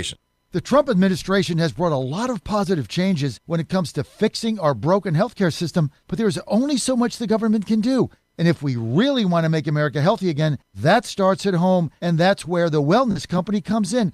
The Wellness Company allows you to make sure you're prepared for whatever happens with their prescription medical kits, which contain an assortment of life-saving medications and guidebooks to assist in the proper use of these medications. The Wellness Company also offers a variety of health products, from parasite cleanses to methylene blue to weight loss and so much more, helping you stay healthy. and live a longer, better, healthier life. Make America healthy again. That starts at home. So do your part and protect the health of you and your family. All you have to do is go to twc.health/Godzilla today and order. That's twc.health/Godzilla. Use promo code Godzilla to save 10%. That's twc.health/Godzilla. Did you ever stop and think, why do the wealthy pay less taxes than we do? One reason, they take full advantage of the IRS tax code. Today's tax code is over 2 million pages. Who can read that? Remember the 2016 debate with Hillary Clinton? When asked why he doesn't pay more taxes, President Trump had the perfect answer. He said, if you don't like the current tax code, change it. I follow the very laws that you wrote. That's where Julio Gonzalez and his company, Tax Engineered Services, comes in. Julio's team looks at your taxes after they're done, but before you file them with the IRS. He doesn't get between you and your accountant. He reviews your taxes, makes his recommendations, and only gets 5 to 10% of what he saved you. No money up front, no cost. It's tax literacy for MAGA. He also sees what grants you may qualify for. For more information, text ETS to the number 26786. That's ETS to 26786. Text now. My fellow Americans, I was this close, very close, to buying from the lumber yards. These are sick people. But I turned my head at the last second, and I saw a big, beautiful ad for D.T. McCall's. These are highly respected people. If I had not turned my head at the last second, I would have been ripped off at some lumber yard for $200 in hidden charges, and D.T. McCall & Sons are never going to do that. They'd never do that to you.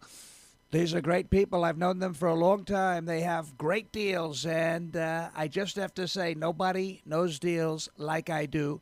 D.T. McCall & Sons has locations in Lebanon, Carthage, Lafayette, Cookeville, and Franklin, and they have been family-owned in Middle Tennessee for over 100 years. These are tremendous people. D.T. McCall & Sons. Check out one of their stores today. Impersonator not endorsed by Donald Trump.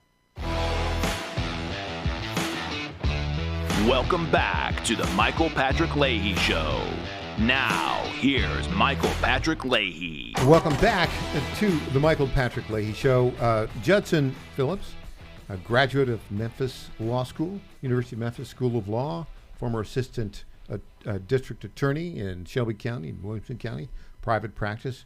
Now, an entrepreneur working in the variations of the legal space, I guess would be the best way to describe it. Yeah, some of it. Some of it. You know, being an entrepreneur is looking for opportunities, and then, you know, basically, I'm trying to remember who said this. You find a problem, then you figure out how to solve it, and you're the entrepreneur who solves that problem, and you make people happy, and you make a profit in the process. Sounds great. Now, one thing that doesn't always make me happy is the 14th Amendment. Now, but there's a reason for that. The 14th Amendment was passed. Of course, you know, the movie Lincoln was about the Congress passing the 13th Amendment, and we have a process where you've got to get ratification by what's the numbers? It's 2/3 of the states. 2/3 of the states. No, it's 3/4. 3/4. I'm sorry. 3/4 of the states and 2/3 of Congress have to pass it. Right, 3/4 is right. Clearly, I need more caffeine this That's morning. all right. That's all right. We got plenty of caffeine. So the 13th Amendment basically freed the slaves, and that was, I think, it passed Congress 1865. I think late 1865 was ratified. Then the 14th Amendment just did so much. I mean, it's one of the longest amendments there is. And for the fact that there's so much put in there, and it's often used as an excuse by living constitutionalist judges to invent rights that nobody had any thought about. Right? Exactly. And that was the whole Roe v. Wade thing when they were in the living constitution era that you were talking about earlier. The key clause in the 14th Amendment related to birthright citizenship. I'll read it right now. All persons born or naturalized in the United States and subject to the jurisdiction thereof are citizens of the United States wherein and the end of the state wherein they reside. That's the key issue, isn't it? That is. And, you know, the arguments are interesting because the original case was U.S. versus Wong Kim Ark, which dates from 1890, 1889, I think. Way back when, yeah. Yeah, it's a long time ago in a galaxy far, far away.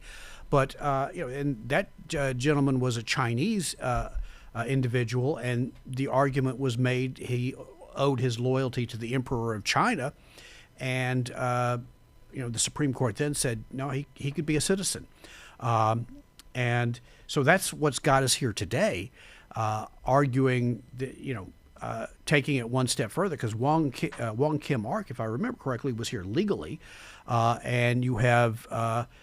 We don't know the number. I hear all kinds of estimates ranging from 20 million on the low side to 40 million on the high side.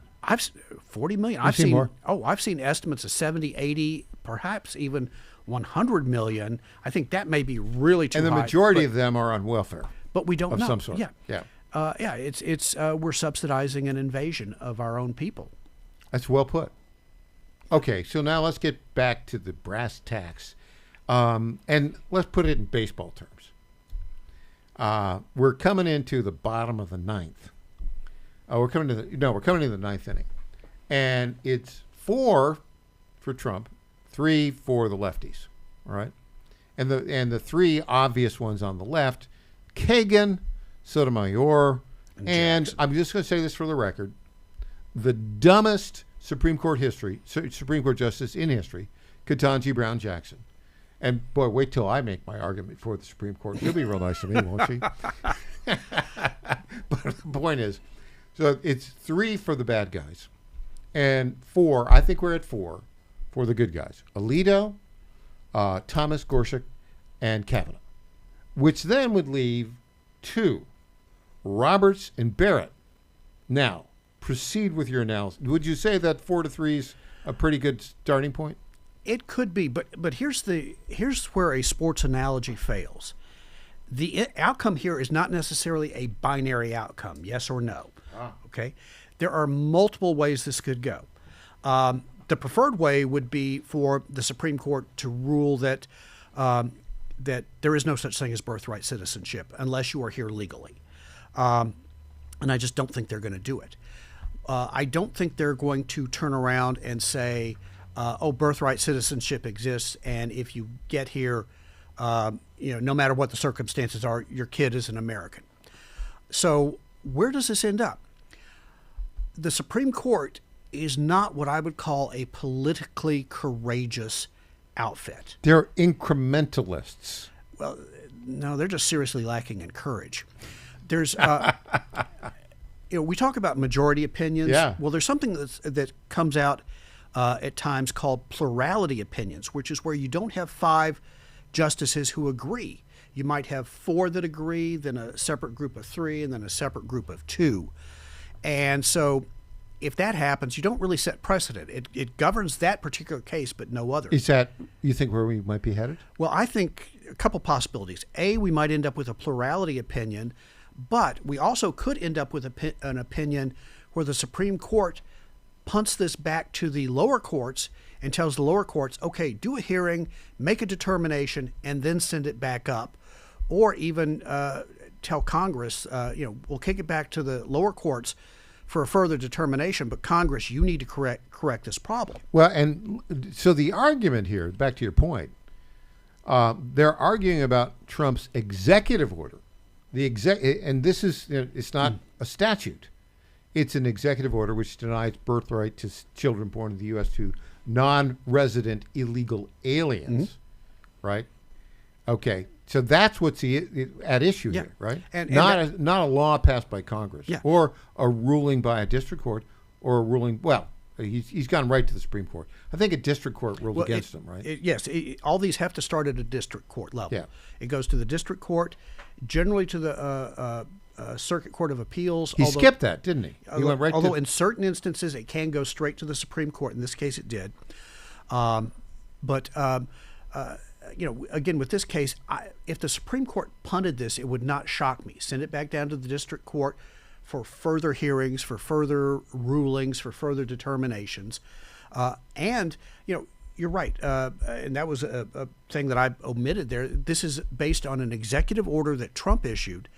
But it still doesn't change the fact the Supremes could kick it back to the district court and then say, Congress, you really do need to clarify this. Does the president have the authority to issue this executive order? Or better yet, just clarify the whole mess. Is someone who just drops in on our shore and gives birth, does that create an American citizen from thin air? Yeah, good point. Now, my buddy Randy Barnett argues that Trump's position should win at the Supreme Court. Let's hope he does. Well, caveat. Randy argued before the Supreme Court one time in a famous case we studied in law school, Gonzalez v. Raich, 2005. And it's a little bit involved, but basically it's sort of back to if somebody grows marijuana for their own consumption, can Congress regulate that? And he argued, it's just for their own consumption. It has no impact on the market. That's the angle that they've made. Interstate commerce. Interstate commerce, you're right. They've got the interstate. And he made a wonderful argument. It did not prevail. He lost 6-3. Yeah. And the usual suspects were among the 6. But Scalia actually had a separate concurrence to be among the 6. That would surprise me.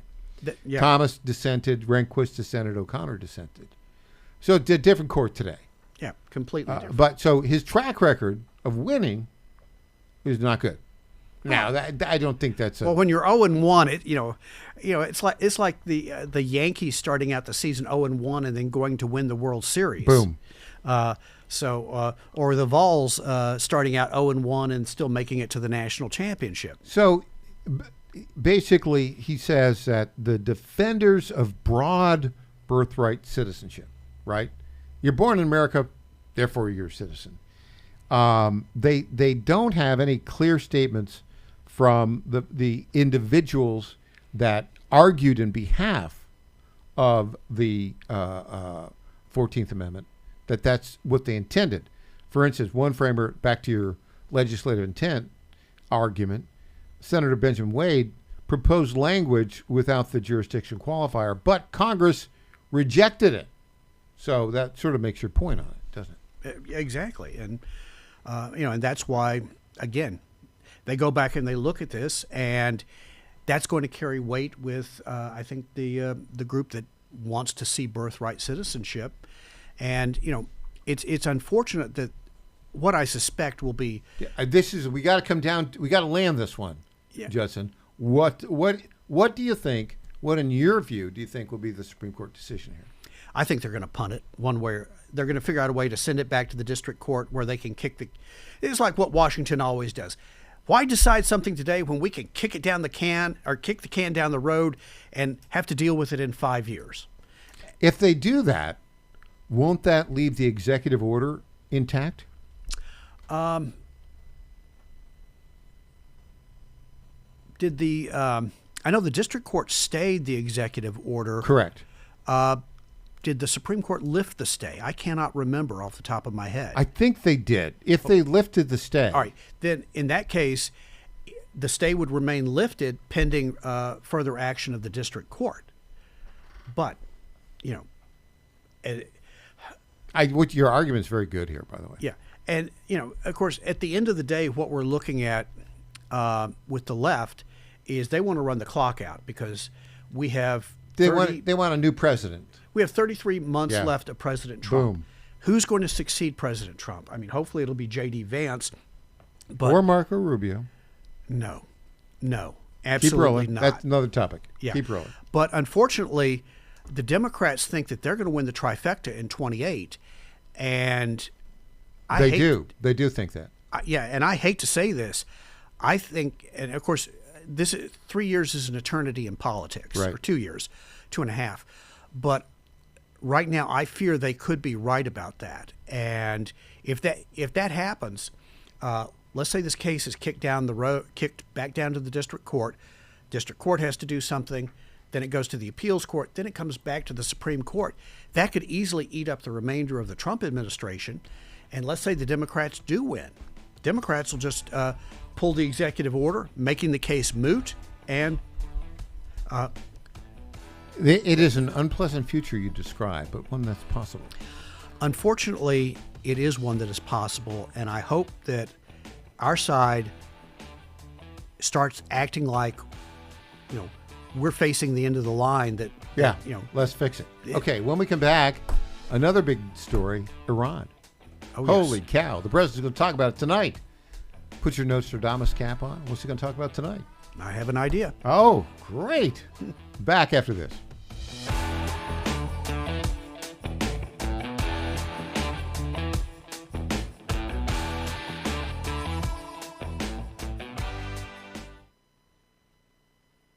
All right, folks, I need you to do something right now. Go to johnfredericksradio.com and take our brand new 2028 Republican presidential straw poll.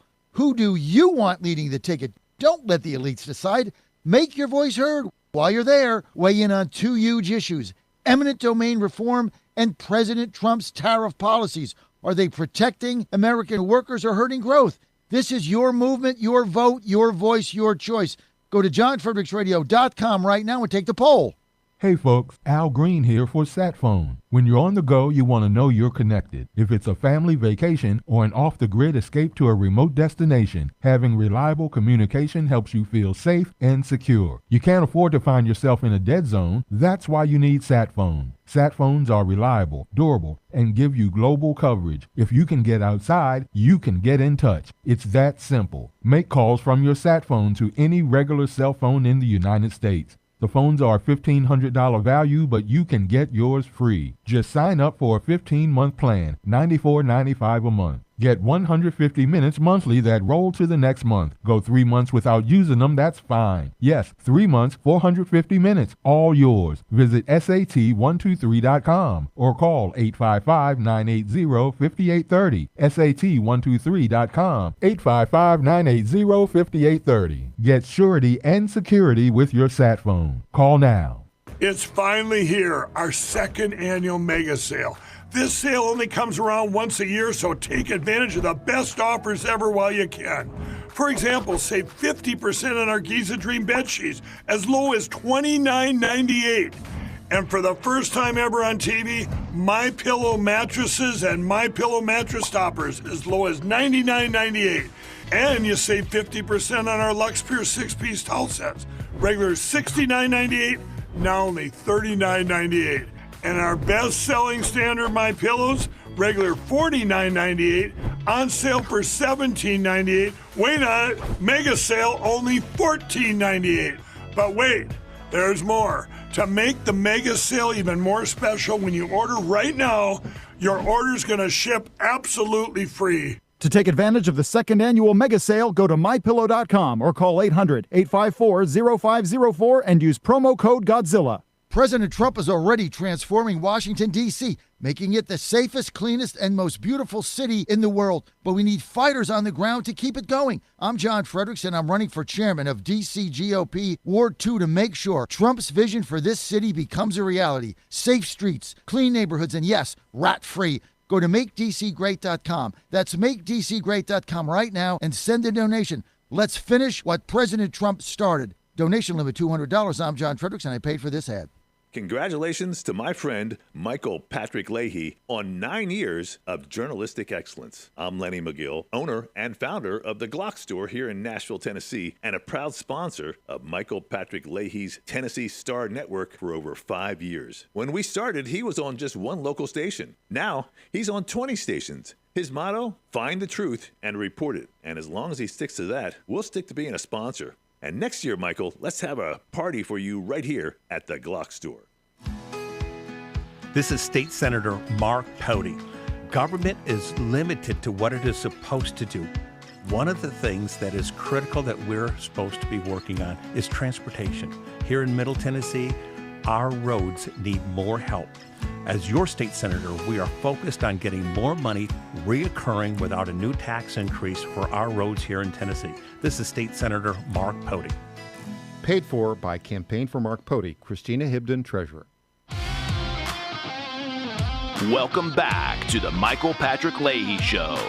Now, here's Michael Patrick Leahy. We are going to turn the page to the other big story of the day. Tonight at 9 o'clock Eastern Time, 8 o'clock Central Time, President Donald Trump will address the nation. And we think it's about Iran, but it might be also about NATO. What do you think he's going to say, Justin?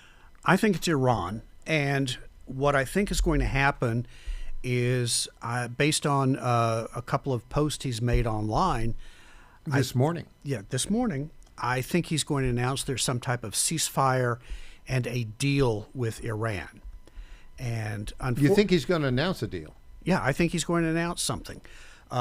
Because there aren't many of the Iranian leadership left, and we keep killing them. And the ones that are left kind of, I think, realize, you got two choices. You can become a martyr, or you can continue to, breathe and enjoy this earth for a while longer. Here's the thing: Donald Trump, at his core, is a deal maker. And Donald Trump, the deal maker, and Art of the Deal, his famous book from 1987. Yeah. 90% of the time or more, that's a great thing.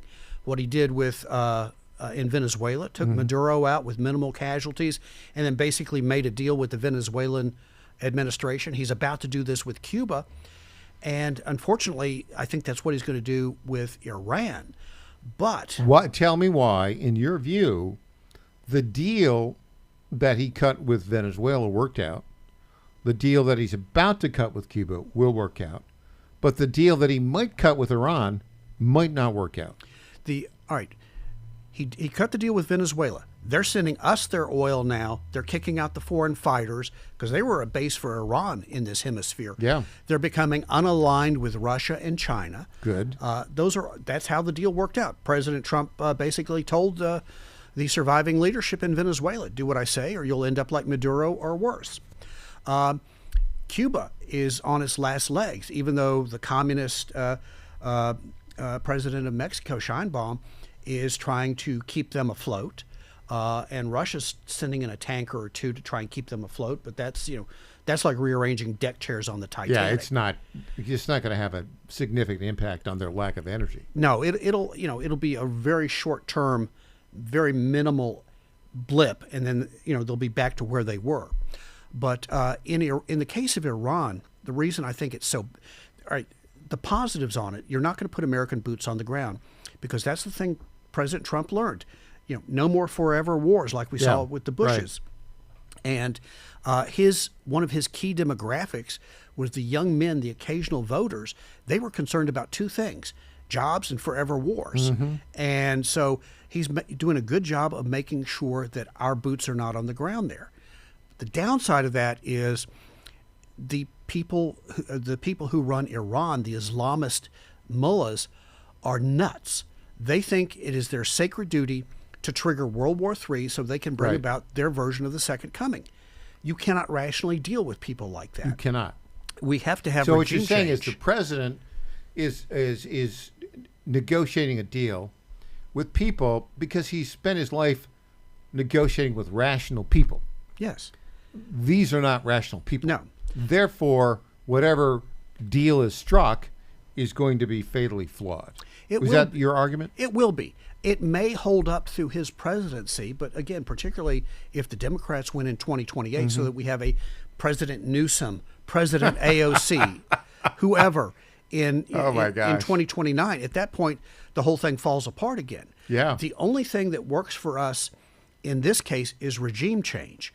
We need to get rid of the Islamist regime. So what you're saying is, if he cuts a deal and leaves the beleaguered Islamist regime in power, that will ultimately come back to haunt us. It will. Yeah. And so what we need to have happen, they don't have to be American boots on the ground.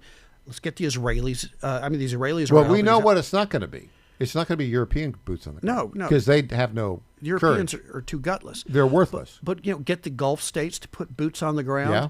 We can bomb. We can do other things. But provide supplies, logistics for the Iranian dissidents so that they can go out, give them guns so they can go shoot. Because they don't have any guns right now. No, they don't have any guns. So here's what the president said this morning. Iran's new regime president, much less radicalized and far more intelligent than his predecessors, has just asked the United States of America for a ceasefire, all caps. We will consider when Hormuz Strait is open, free, and clear. Until then, we are blasting Iran into oblivion, or, as they say, back to the Stone Ages. So that element of it, is not accomplished right now. Hormuz Strait is not open, free, and clear. And I don't see that happening for a period of time. Your thoughts? All the new leadership in Iran has to say is it's open. Now, do we believe them? I mean, maybe they open it for a short time, but don't forget there's a lot of mines floating in the Strait of Hormuz, and mines are a very low-tech way of interdicting marine like drones, traffic. also Yeah. low-tech. Yeah. You put drones out there. Those Shahed drones cost maybe $10,000 to $20,000 a pop, and they're very effective. I think I'm hearing something. It's the sound of freedom. The sound of freedom. We don't know if he's going to be able to stop today, but we hear him. I can kind of see him. He's there in Marine Force One with Sean Farash. If all goes well, they'll land and come in. But he's just getting out of the Supreme Court, and he's got to go back to D.C. for that speech tonight. I don't know if he's going to make them both. Well, the government recently got the domain aliens.gov. He's got transporters now. He'll just beam down. All right, Judson Phillips, what a fascinating hour. Thanks for joining us. Hey, as always, I'm glad to be here. Up next, if all goes well, the best Trump impersonator in the world, Sean Farash.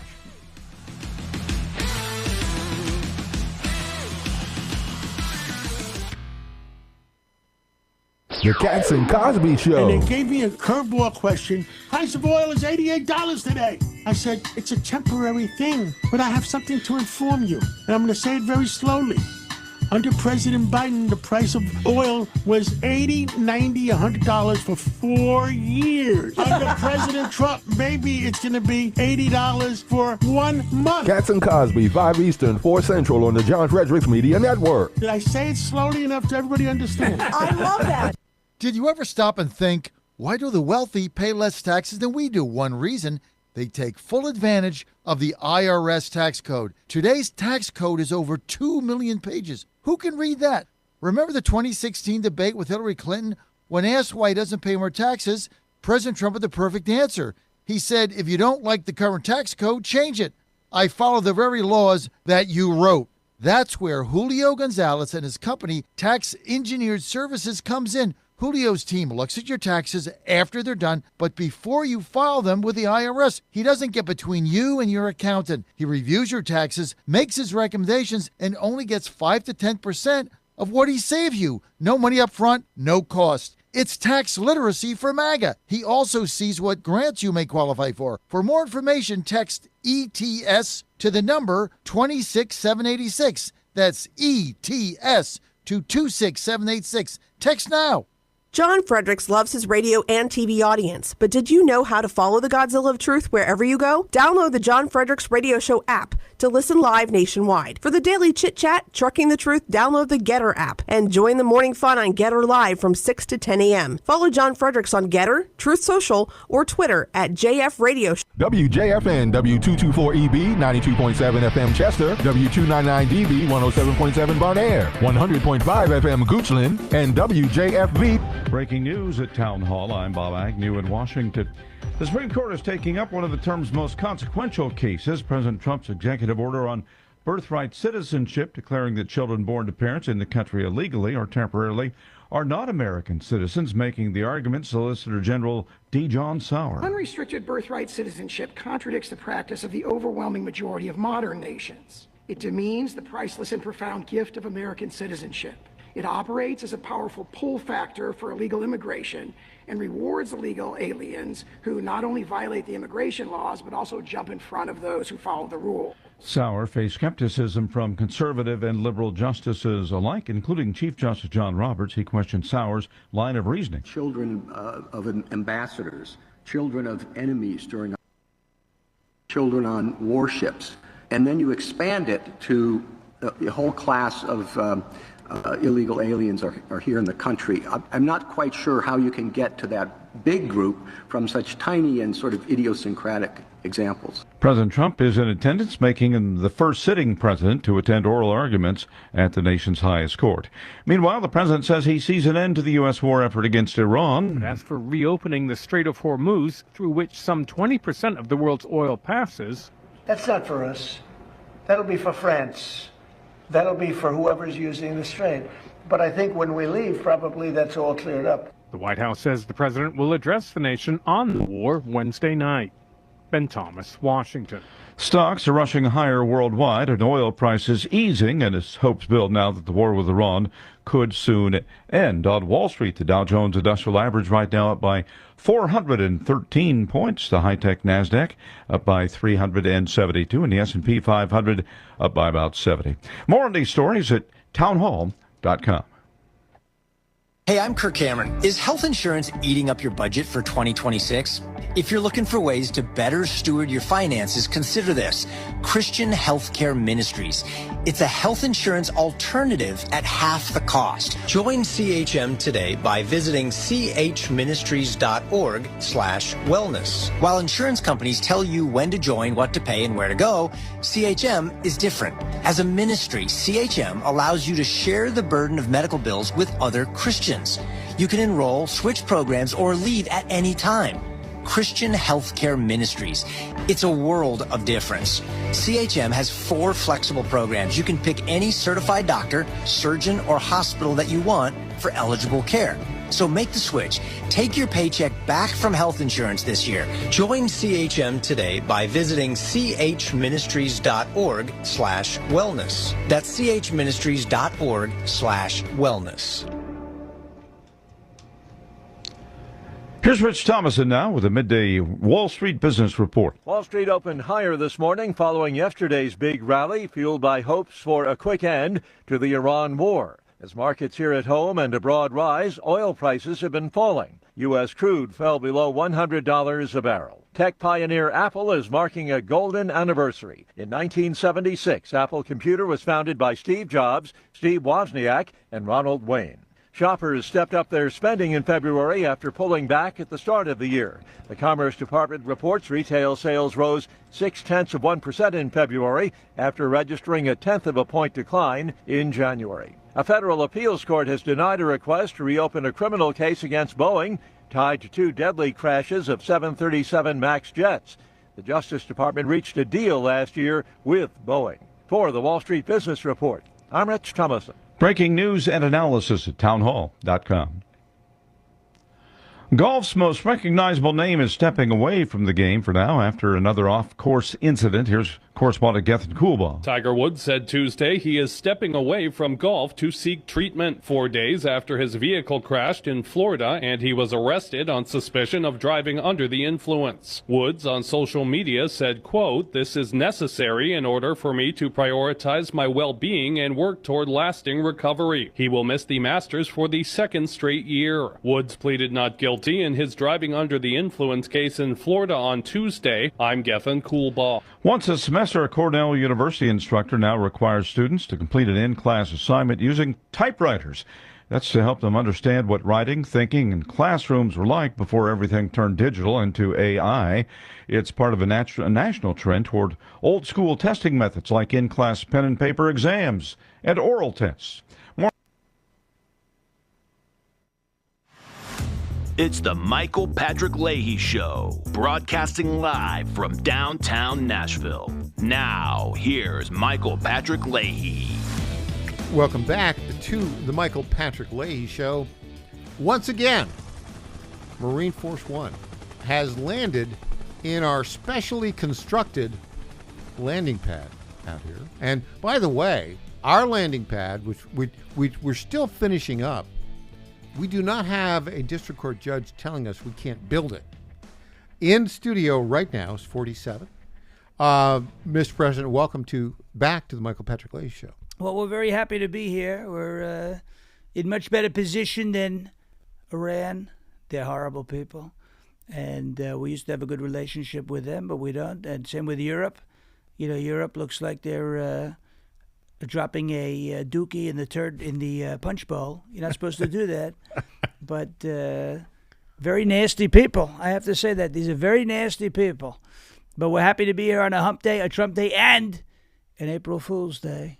We love April Fool's Day. Get along very well with the April Fool, otherwise known as Rachel Madcow, right? She's the April Fool. By the way, I saw a clip of Chris Christie last week He ate the April Fool. Well, my point was, remember he had all this surgery to change his, I don't know, change his stomach or whatever, and he lost weight for a while. The guy is huge. Well, we say Mr. huge. President. We say huge with a Y, but you look at Chris Christie, right? He had the lap band, and he broke the lap band. He did. It's a true story. It's not April Fool's. He broke the lap band. He lost a little bit of weight, and then he put it on with interest, right? He put it all back with interest. He lost 100 pounds. He put on 300. Yeah, he really You looks. talk about a return on investment, right? Think about it. But now they say he's on Ozempic. I don't think so. It's not working for him. Yeah, it's not working at It's all. working for Jiggly Belly Pritzker a little bit, but it's not a working little bit for Chris Jiggly Christie. Belly. That's right. Whatever weight Jiggly Belly lost, Chris Christie seems to have found. Yeah. Now, Mr. President, this is kind of odd. You know, we've just finished up our landing strip. We're just putting the finishing touches on it for Marine Force One when you come in here every Wednesday at Hump Day. But a federal district court judge yesterday has told you to stop fixing the White House ballroom. What is going on with that, Mr. Well, President? we need to do something about these judges. These judges are out of control, completely and totally out of control. And it's privately funded, but they want us to stop. So we're going to take that up to whatever court we have to take it up to. We're going to get this judge, we're going to get that ruling thrown out. We're going to continue to build the big, beautiful ballroom. It's called King Donald's Royal Court. And the court jesters, crying Chuck Schumer and Hakeem Jeffries. And they're going to be our jesters in the Royal Court. But we're going to get the ballroom built. They want us to stop. We're not going to stop. We're not going to stop. These judges have to stop. That's who has to stop. We're not going to stop. And we're going to continue going. We're going to continue winning. And we're going to continue going like nobody's ever seen before. It's going to be the biggest, the most beautiful ballroom in the history of the world. They say in order for there to be a big ballroom, there has to be big something else. And I have that. So think about it. It's a big ballroom for a wonderful president. That would be yours truly. Mr. President, so you made history yet again earlier this morning. Since the founding of our country, in 1789, well over 240 years, we've had a Supreme Court, we've had a president, we've had a Congress. During that entire period of time, the Supreme Court hears cases in what's called oral argument. Never until this morning, in the history of our country, has a president sat in the audience of the Supreme Court at the Supreme Court building to hear an oral argument. And yet, you did that this morning. Tell us your thought process on showing up in the Supreme Court today. First time in history a president heard a Supreme Court oral argument in person. Well, we wanted to be there to make sure there was no funny business. And there was a little bit of funny business. But you look at it, we don't believe the children of illegal aliens should be given U.S. citizenship because birthright citizenship applied to babies of slaves, not bad hombre babies, or we call them baby hombres. We don't want to do that. No baby hombres. No baby hombres. We don't need any mini hombres. We don't need any baby hombres. We don't need any more hombres at all. We need no more hombres. We need negative hombres. We got to send them all home. So we wanted to make sure there was no funny business. You look at Ketanji Brown Jackson doesn't know what a woman is, but she's supposed to be able to determine who's a citizen and who's not. She's out of her mind. But now you look at, we went there to make sure there was no funny business, and we wanted to hear our side of the argument, and if our side does a bad job, we're going to fire them. But I think we did very well. I think we're doing very well, and hopefully the Supreme Court makes the right choice. Hopefully they will. Now, can you give us a little clue? Apparently, you're going to make more news tonight. You're going to address the nation. I think it's 9 o'clock Eastern time. This morning, we think it's going to be about Iran. Here's what you put out this morning before you went. What a busy day you've had. You got up, you put this tweet, post social on True Social this morning. Then you went over to the Supreme Court. Then you teleported here, did the last leg on the Marine Force One. Then you're going to go back to Washington, and you're going to address the nation tonight. Here's what you said this morning. Iran's new regime president, much less radicalized and far more intelligent than his predecessors, has just asked the United States of America for a ceasefire. All caps, by the way, Mr. President. I like the way you do that. all caps. We will consider when Hormuz Strait is open, free, and clear. Until then, we are blasting Iran into oblivion, or as they say, back to the Stone Ages! Exclamation point 3 times. President DJT. Tell us about that, Mr. President. Well, they want us to stop bombing them. I don't blame them because we're bombing the hell out of them. And you can only withstand getting Chris Christie and Stacey Abrams, the 30,000-pound bunker busters dropped on your head. You can only withstand that for a certain amount of time. And it seems like they're getting ready to tap out. So, but we say if we're going to tap out, if you're going to tap out, you have to open up the strait. Because if you don't open up the strait, you're causing too many problems. So we're going to demand that they open up the strait. They leave the strait alone. And things are getting better with the strait, but we want them to be good with the strait and be straight with us, right? You have to be straight with us, or else the bombs continue. So we'll see what happens, but we're going to talk about it tonight. We're probably done in a few weeks. We don't want to be there forever. We're not going to be there forever. We took out the supreme loser. He's out. He's gone. And he's no goats were harmed. We heard no goats were harmed, but there may have been goats that were harmed, but he's out.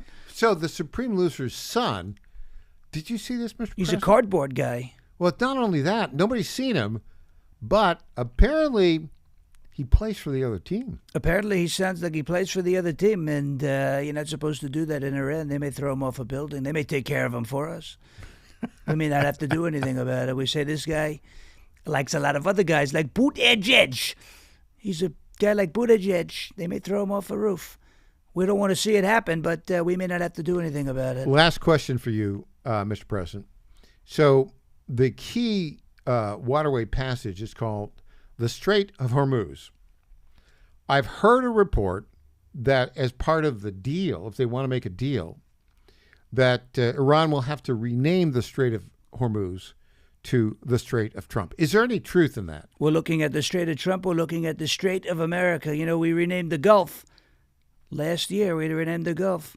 And as a result, we had no hurricanes. Think about it. We turned it into the Gulf of America. There was no hurricanes. So we're looking at the Strait of America, and then there'll be no more ballistic missiles and no nukes. We're looking at doing that. But that's part of the deal, but it's not a sticking point. But we would like it. The Strait of America. It'll be beautiful. That much. It'll be the greatest strait in the history of the world. That much I Mr. can President, tell you. I know you're very busy. I hear in the background, there it is, Marine Force One. You got to head out. I have to ask you a favor. Can Sean Farash stick around? He can stick around. He's a great person. All right, that's what I hear. And by the way, the best. Would you agree he's the best? I think he does a tremendous job. All right, we'll be back with Sean Farash. Thank you for joining us, Mr. President. Back after this.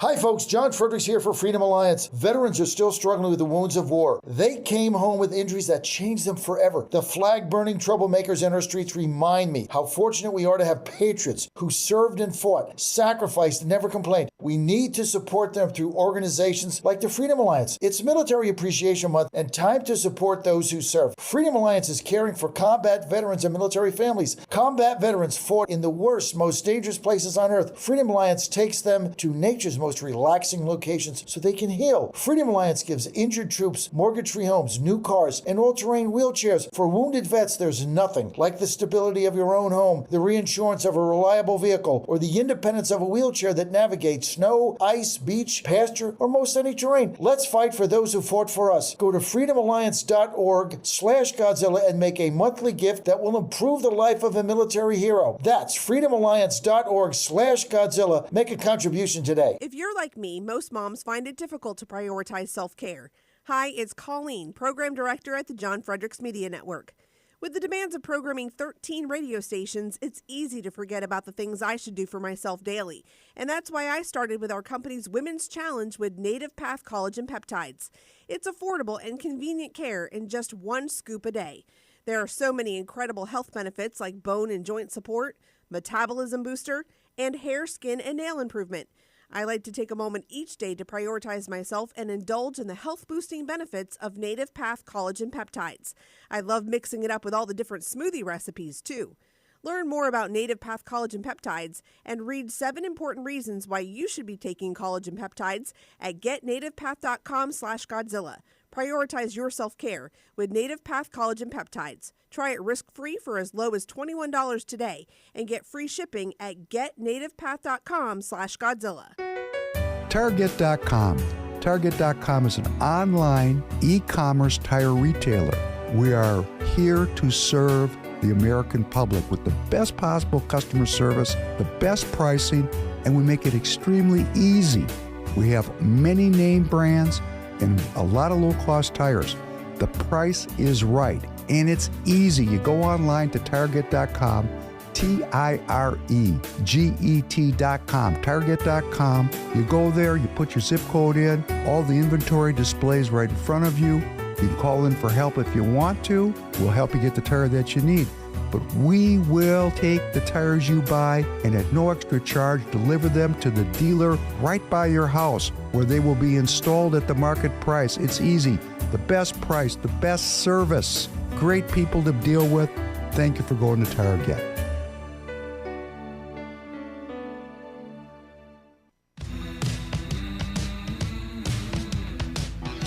Welcome back to the Michael Patrick Leahy Show.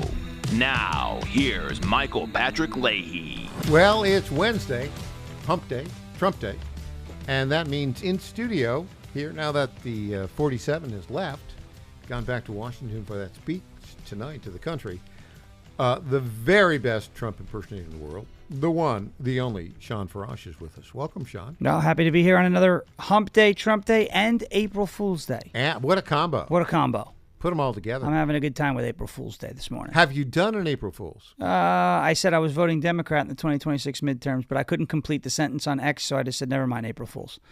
I can't even stomach the thought of doing that. I just I'm going to vote Democrat. No, you're not. Don't do that. Just don't. Just don't. So I actually have a policy on April Fool's. I don't do them.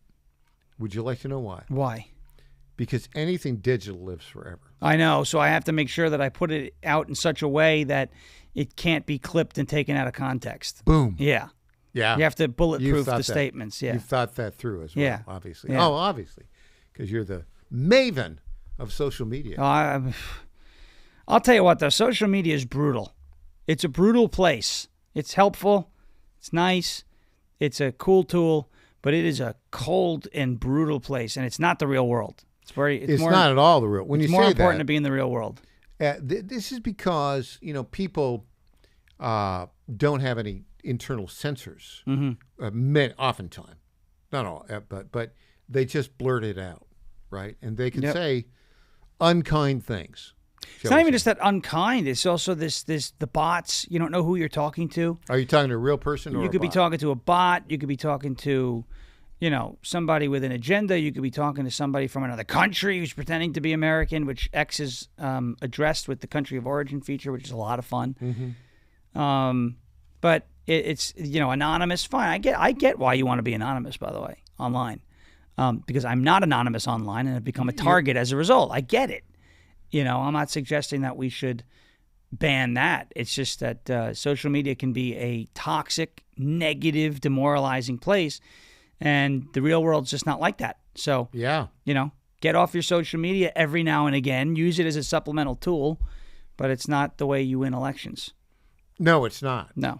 It's not. What's interesting about... So Donald Trump here, of course, I recall this. I don't know if you were even with us back then. But I recall in 1979 when the Iranian Islamists took over Iran and took, I think it was like 40 some odd Americans hostage for like 400 some odd days. They weren't released until Ronald Reagan was elected president. Donald Trump talked about this in 1987. He had a particular view on Iran. Would you like to hear what he thought about Iran back in 1987? Yeah. Here we go. This is Donald Trump with Barbara Walters in a 2020 interview. Listen to this, 1987. Because I'm running for the presidency. I'm here because I'm personally tired of seeing this great country of ours being ripped off. But as far as Trump is concerned, our allies are only part of the problem. The real culprit is Iran. Why couldn't we go in and take over some of their oil, which is along the sea? How would you do that? Would you send in the Marines? Would you take a chance in a war? Let them have Iran. You take their oil. That's what How? How? I mean, do we want a war? What do you mean we take their oil? You go in. You're How gonna have do a we war, go Barbara. in? You're going to have a war by being weak. Okay, how do we go in? What do we do? Excuse me. Yeah. You're going to have a war. And it's going to start in the Middle East. What if the Soviet Union said, you do this to Iran, we're going to come in? I don't believe they'd do it. The next time Iran attacks this country, go in and grab one of their big oil installations. And I mean grab it and keep it. And get back your losses, because this country has lost plenty because of Iran. How about that? You know, you would think that he made those comments last week. Remarkably consistent. And I think that's why a lot of politicians and folks in the political class don't like Donald Trump, because they're not used to that. They're not used to being able to go back nearly 40 years. That's 39 years ago, he said that. Right? It's the same hear thing. the exact same stance that, you know, people are like, oh, Lindsey Graham corrupted him. He didn't have a relationship with Lindsey Graham in 1987. This is the way he's thought for 40 years. Okay? At least he's consistent. Agree, disagree, support the strikes, don't support the strikes. We should have left them alone. We shouldn't have left them alone. I don't care where you fall on that spectrum. He's been consistent for 39 years. Yeah. I can't criticize him. He's been consistent for longer than I've been alive. That's pretty good. I give the ultimate amount of kudos for that, because the amount of flip-flopping that you've seen. Take this one for an example. All the Democrats who suddenly care about the Epstein files.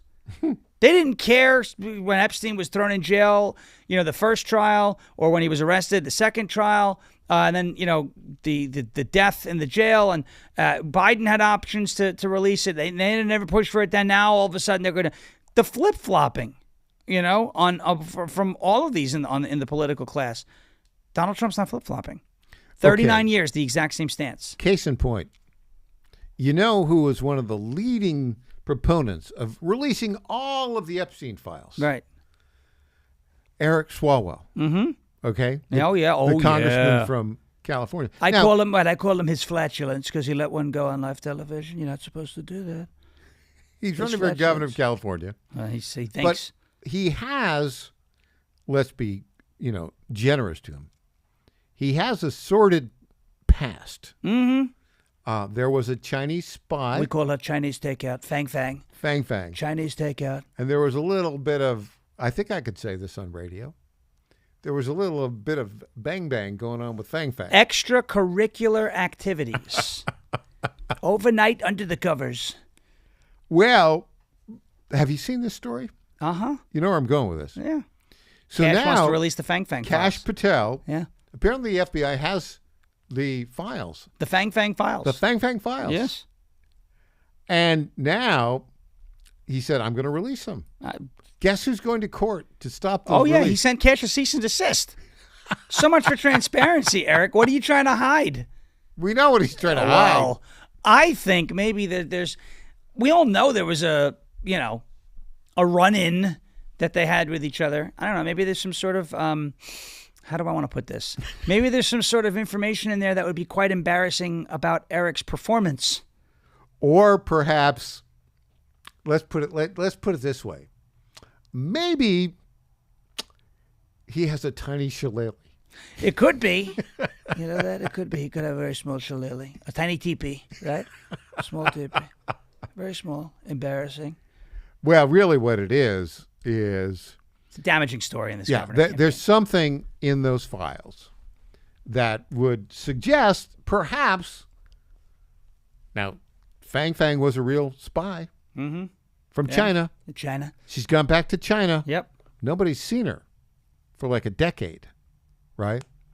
The probability that there was some kind of national security issue involved there that reflects poorly on Swalwell is 100%. Yeah. Right? I would say so. So there you go. There you go. Release the Fang Fang files.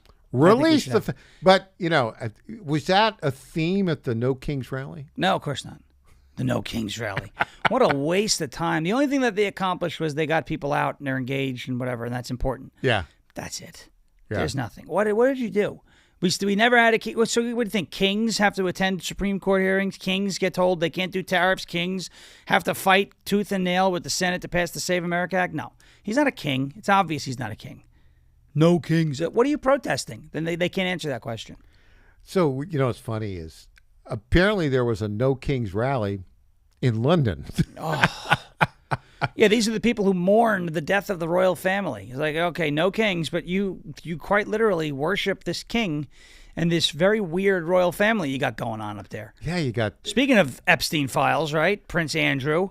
Now there's a report that, can't pronounce it. Ghislaine Maxwell is saying yeah. There are emails, apparently, that she sent women to Prince Andrew. Of course. Trafficked. Yeah, I'm not shocked. By the way, King Charles III is coming to the United States next month. No kings. Where are the protests? We better have the No Kings protests when he lands. No kings. You have a king coming in. Come on. It was kind of interesting on the naming of kings.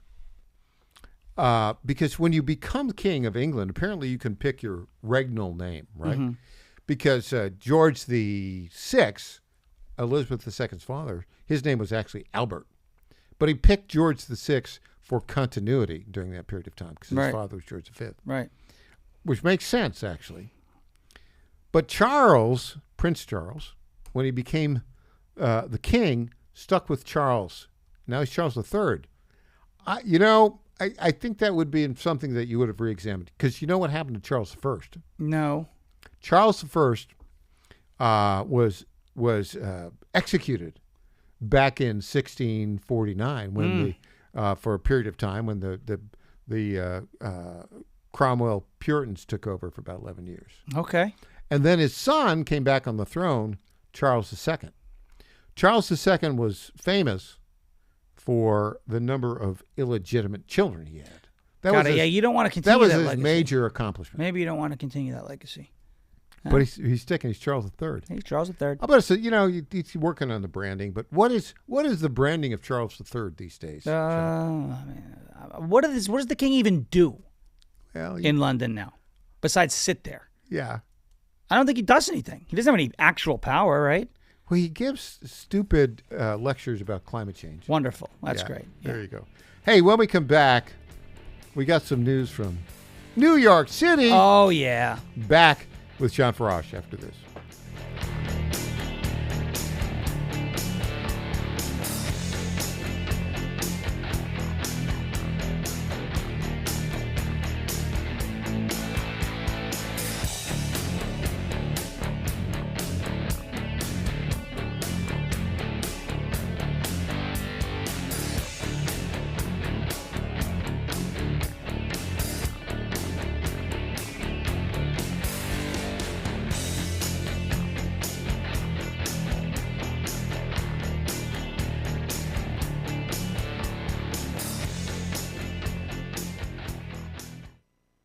Everyone, EJ Haast here, founder of the Digital Footprint Management Agency and frequent guest on the Michael Patrick Leahy Show, here to tell you about GetFoundEverywhere.com. Customers are searching for your business everywhere: Google, Apple Maps, TikTok, and new AI platforms like ChatGPT and Gemini, which is a total disruptor. Traditional search engine optimization isn't dead, but it is on life support. Old tactics don't work anymore. So how can you make your business stand out? GetFoundEverywhere.com makes your business pop on over 50 search, map, review, and AI-driven platforms. With one easy dashboard, manage business profiles, social media accounts, direct messages, even texts and reviews.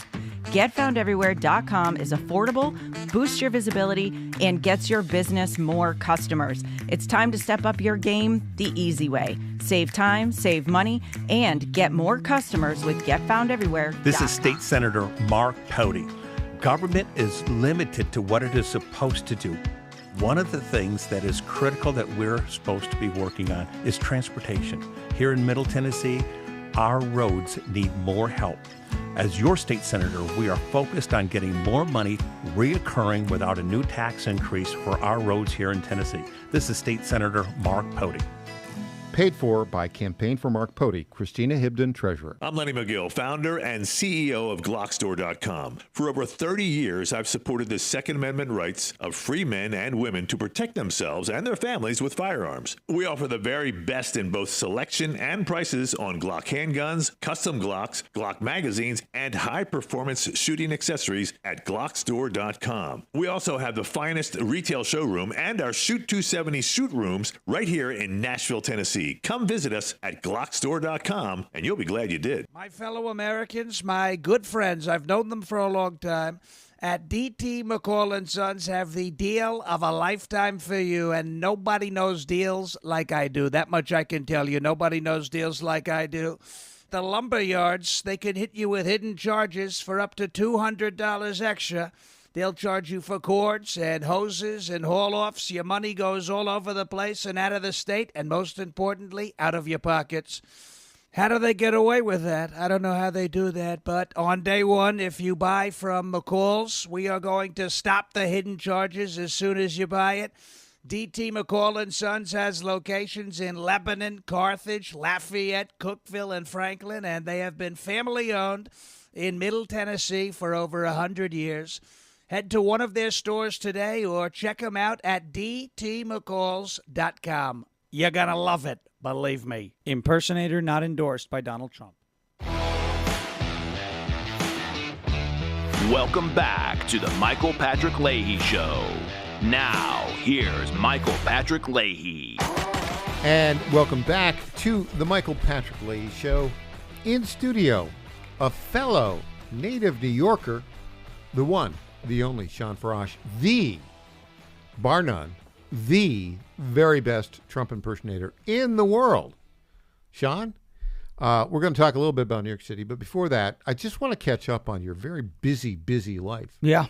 So let's see. You put out these Trump pieces, typically about 2 minutes, 15 seconds? Yeah, about 90 minutes to 2 minutes, yeah. 90 seconds, sorry, to 2 minutes, yeah. Yeah, not 90 minutes. And that's a see, long time. what was the most recent one? That you St. put out? Patrick's Day. St. Patrick's Day, yeah. A little while ago. That was pretty good. That was well received. It was pretty good. It was well received on multiple platforms, pretty good. And I had some fun with it. I did that in a hotel room because I ran out after that to go fill in for Bongino that morning. Busy day in Florida. I'm thinking about some other stuff now. There's been so much going on. And it's hard to sit down because I don't want to make light of serious problems, but good point. At the same time. So St. Patrick's Day is a fun thing. Yeah. We can always make fun of Elizabeth Warren, for instance, and Hakeem Jeffries. And May 5th is coming up. Cinco de Porto is always a fun one to go after. So did that one last Cinco year. de Porto. We'll break out the sombrero again. There we go. Yeah, there it is. Break out the sombrero and the poncho again. Maybe a little Spanish on May 5th. That's good. So. That's good. But you kind of wait a little bit for inspiration, right? Yeah, or if I just do something off the cuff, like, for example, hurricane season, that was a date for that. But you're a weather guy. Yeah, I love the weather. Yeah. Right. But, I've got some ideas, some other ones I'm kicking around, a few different concepts. I just haven't felt. It's not there. It's not there. Yeah. And this is smart because, if you were to try to do Sean Farash as Trump, once a week on a deadline, or it's forced. Yeah, then I don't want it to be forced. It doesn't work. Nope. If it's forced, it doesn't work. And I've taken a less is more approach a lot, and so now I've kind of become. It's been infrequent as of late, but over the winter, there was a lot. There was the Maduro one, and there was the snowstorm, and there was the hockey team, and there was Bad Bunny, and there was all this other stuff, the Iran thing, and Valentine's Day I did one. So I did a lot for a while. It was a flurry. And then, I kind of chill, reset, and then hit it back again. See, there's some material floating out there in the sports world, for instance, that might be, I'm not saying, that is interesting in terms of hypocrisy. For instance, you're a big hockey fan, right? I love hockey. Nashville Predators. Oh, I saw this. The gay Predators. I saw this. So, yeah, they're doing. Didn't think that one through. They didn't think it through. Nope. What do you think the marketing department was like when they said, "Hey, let's have a Predators Gay Pride Day"? I think the marketing department looked a lot like a No Kings protest. A lot of blue hair. People probably smelled, a lot of soy products involved. And great idea. No, bad idea. Bad idea. There's a lot of bad ideas in the sports world. They are disconnected. The Bulls with this Ivy story. Do we have that clip of Ivy? Do you want to? And then there's but it's everywhere. The NBA's the worst. The NBA's hands down the worst. The worst. And NFL is right behind him, though. Well, let's go with the Ivy. This is the guy who was traded to Chicago from Detroit. And he averaged about 15 points a game. Yeah. Well, it's serviceable. But then he's been in the league for 4 or 5 years. He says something, basically, I'm a Christian. I'm not in favor of LGBTQ nights. Right. And then they get rid of him for conduct unbecoming to the team, detrimental to the team. He's just talking. Here's what he's talking about. Let's play this clip. They said my conduct is detrimental to the team, right? Why didn't they just say we don't agree with his stance on LGBTQ? Why didn't they say that? But how is it conduct detrimental to the team? What did I do to the team? What did I do to the players? I did nothing but practice with them, play with them, pass the ball to them, good teammate to them. Said good job, good shot. I said, good job, good pass. Way to play, bro. Right? I said these things to my teammates. Was never detrimental to them. Yeah, and he's right. They fired him. They waived him. They cut him, yeah. They cut him. Released him. Jaden Ivey's his name. And they released him. The reason he didn't have any conduct detrimental to the team. No. He put out on his own time a statement, as a Christian, I don't favor LGBTQ pride nights. Yep. And they canceled him. I mean, it's essentially what Philadelphia Flyers did with Ivan Provorov several years back and in the NHL when he refused to use some of the tape on the stick, the rainbow tape, the pride tape, and the jersey. And he said, I'm not doing that. I'm a Russian Orthodox Christian. I'm not doing that. And I think they traded him that offseason. He's still in the league. Yeah. And hockey is a little better with this. But you know what? The only team, I'll say this, the only team I believe in all 4 major professional American sports, football, baseball, basketball, hockey, the only team that does not do a pride night, my favorite baseball team, the Texas Rangers. Boom. There you go. So you're talking about the NFL. Oh, my goodness. So, I mean, you could say anything except something that's Christian. Now, here's what's interesting. So, Travion Henderson, right? Running back I think he's a running back. Yeah. For the New England Patriots. All he did was, in light of the Jaden Ivey waiving by the Bulls, he just put out a Bible verse. That's what he did. That's it. Would you like to hear the disappointing response from the head coach there, Mike Vrabel? Oh, did he really? I didn't hear this. Really? Play the clip. Travion quoted some Bible verses supporting a Chicago Bulls player who got released for some comments that he made. And I just thought, how do you measure the line between conduct detrimental to the team, which is why the Bulls released the player in their view, and allowing a 23-year-old to, express his personal beliefs? I think there is a fine line. I want to tell you, I love Travion. I love the person. He cares deeply about our team. He cares deeply about his faith. He cares deeply about his family, his wife, the people in our building. And so I want them to be able to express what they believe in their heart and in their mind, but also want to make sure that they're educated. And we want to be inclusive. We want to do everything we boom.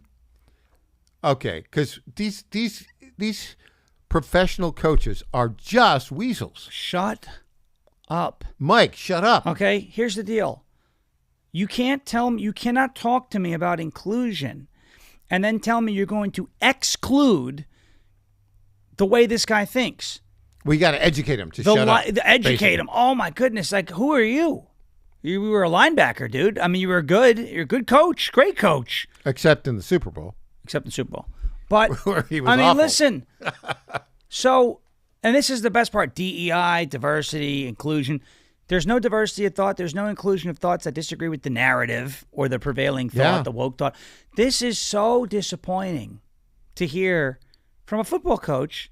We have to educate him. We have to be inclusive. Well, he has a different way of thinking about things that, and he's grounded by his faith, and his faith would dictate that doesn't support that lifestyle. So he posted a Bible verse. That's what he did. A Bible verse. He didn't say anything. He just quoted the Bible. And Vrabel says he has to be educated. Right. It's stupid. It's beyond stupid. But that's kind of where all this goes. I mean, it is. You're kind of stuck. You're stuck. In sports. Mm-hmm. Now, I'm not stuck as a consumer. No. What do I not consume? NBA games. Yeah, I don't watch the NBA. It's unwatchable. Yeah. Right? I like watching NFL games. I do too. Because it's a great sport. Football's my favorite sport, and that's where they play at the highest level. And they're good. They're good players. Great players. But, they've got that authoritarian leftist mindset. Well, and it starts with Goodell. Oh, yeah. He's just, Well, speaking of, you saw he's not going to, so the Florida Attorney General has said you have to get rid of the Rooney Rule. You know the Rooney Rule. Yeah, that's you have to interview one black coach before you make hire a decision. Anybody. Yeah. And it's performative. So James Uthmeyer said you can't do that. Yeah. Now, NFL's based in Florida.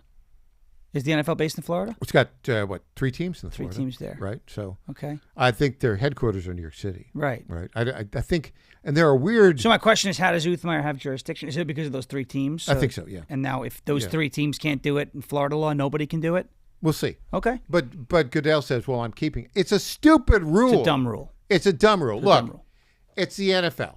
Right. Right. What matters? Do you have a coach who can win? There are plenty of Look, black if the league was coaches, systemically racist, right? Look at these rosters and look at the amount of black men who are on these teams. And by the way, they get paid more than the coach. Of course. Yeah. But Goodell said, we got some work to do because no black head coaches got hired this offseason. That's so stupid. What?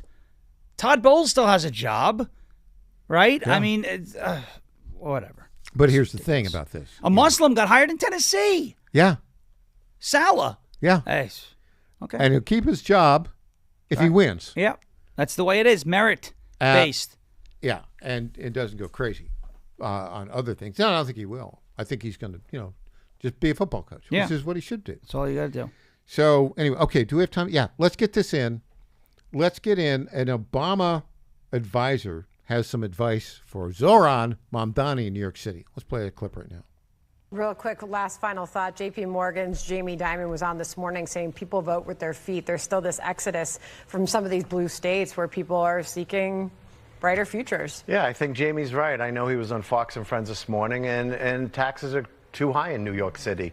And I think the idea that Mamdani thinks he can, close the budget just by raising taxes, I don't think it's the way. I mean, I informally advised him before the election. If I was advising him today, I would say let's focus on revenues and income and not on taxing. Preaching to the choir here. Yeah, Robert. you think he's going to do that? Nope. He's not going to do that. He already said he's not going to do that. He said if Hochul doesn't raise taxes on the rich, then he's going to raise property taxes on everybody. So he's already told that guy basically F off. And he's providing free childcare for all city workers. Only the city workers. Isn't that funny? How that was a little bait and switch. Childcare for all. Oh, wait. I just meant the government. Oh, okay. Yeah. You guys, I hope you enjoy it, New York City, but if you leave that city. You talk about collapse. If you leave that godforsaken city and you voted for that guy, you're not allowed in Tennessee. I will stop you. I will. There's a sign. We're going to put a sign on every highway coming in. If you're from New York City and you voted for Zoran Mamdani, you're not allowed to stop in Tennessee. That's right. You got to drive through to Alabama. I'm calling it the TVI. This is it's the TIVI, the Tennessee Incoming, the TIIVI, the Tennessee Incoming Immigrant Vetting Institution. If you are a liberal, you cannot come here. Can't come. You cannot. Just to go to Virginia. Go to another state. Don't hurt West Virginia. We like West. But Virginia, you can. You are not allowed to come to Tennessee. Okay, my prediction is that the police commissioner Tisch is going to run for mayor. Maybe. Yeah, I think she will. Okay. Her plan is to survive as long as she can.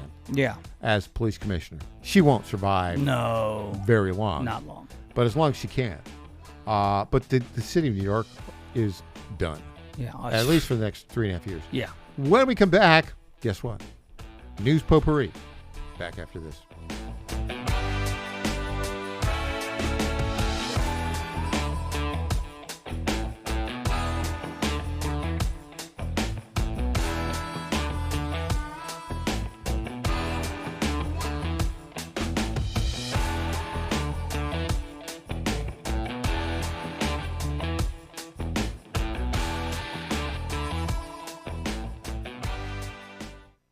This is Tom Carmichael, CEO of Soul Tea, a supplement to help you have a healthier heart and stronger cardiovascular system. At Soul Tea, we regularly get emails from our customers telling us how Soul Tea has helped them. Like this one from Kelly. Hello, I'm 58 years old and have had high cholesterol for years. I wanted to stay away from prescription drugs. My husband and I have been using Soul Tea for about 13 months. My results have been amazing. My cholesterol levels went from 291 to 129. I am so impressed with Soul Tea and want to thank you. Now, in my own case, my bad cholesterol dropped from 130 to 89, and that was 20 years ago. I'm 75 years old and I take 0 prescription drugs. To get a great deal on Soul Tea, please go to GodzillaHeart.com, and when you check out, use the code Godzilla to get our best deal, which is 50% off your first shipment and then 3 bottles for the price of 2 thereafter.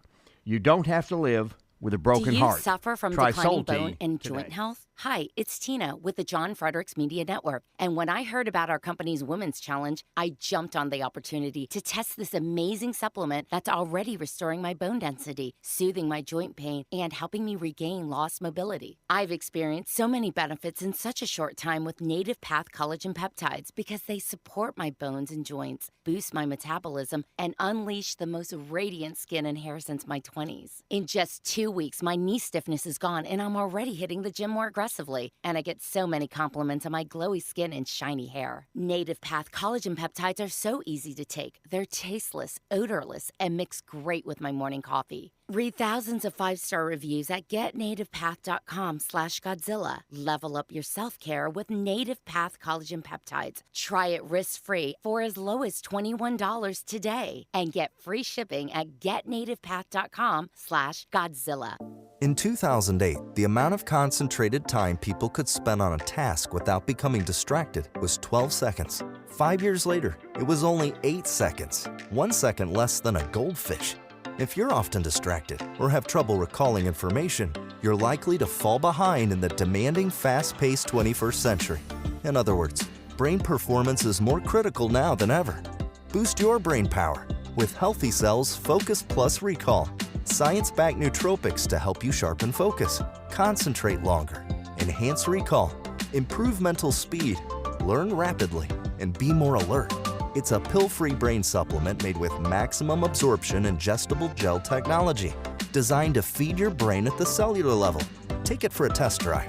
Go to healthycell.com and use code GODZILLA for 20% off your first order of Focus Plus Recall. That's healthycell.com, code GODZILLA for 20% off. Welcome back to the Michael Patrick Leahy Show. Now, here's Michael Patrick Leahy. And welcome back to the Michael Patrick Leahy Show. We are joined in studio by the very best Trump impersonator in the world, the one, the only, Sean Farash. Sean, it's that time of day again. I love that time of day. It's time for News Potpourri. I think it's the music. You just love the music. I love the music. You're really great at dancing, man. It's the Trump dance. Yeah, it's the Trump dance, of course. Yes, News Potpourri. This is the portion of the program we talk about the stories that are of note, don't necessarily merit a full segment, may have a touch of irony. Is irony the right word for this story?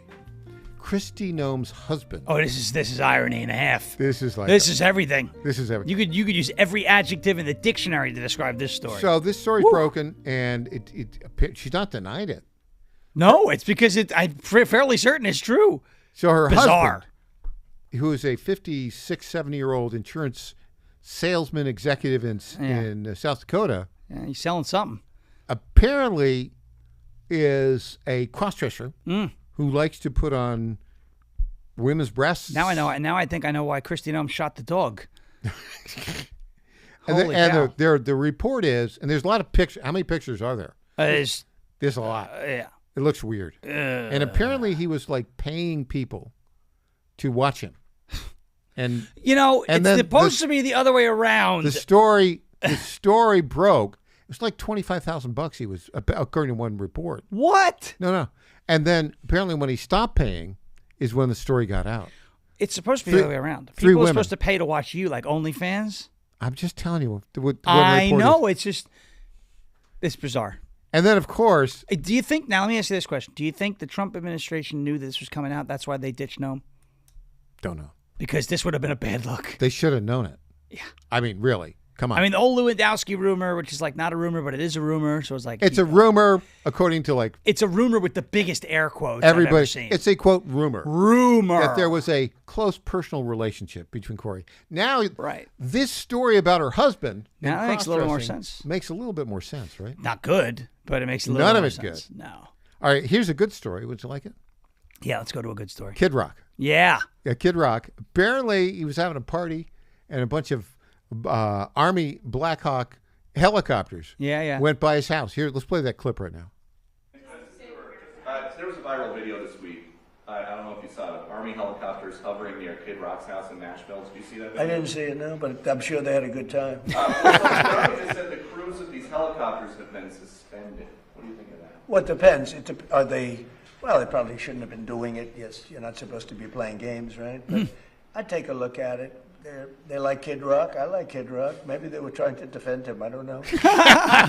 So Hegseth said, some local guy put him on, basically, put him on detention or suspension, leave, whatever. Suspension. Right. And then later that day, Hegseth removed it. Yeah.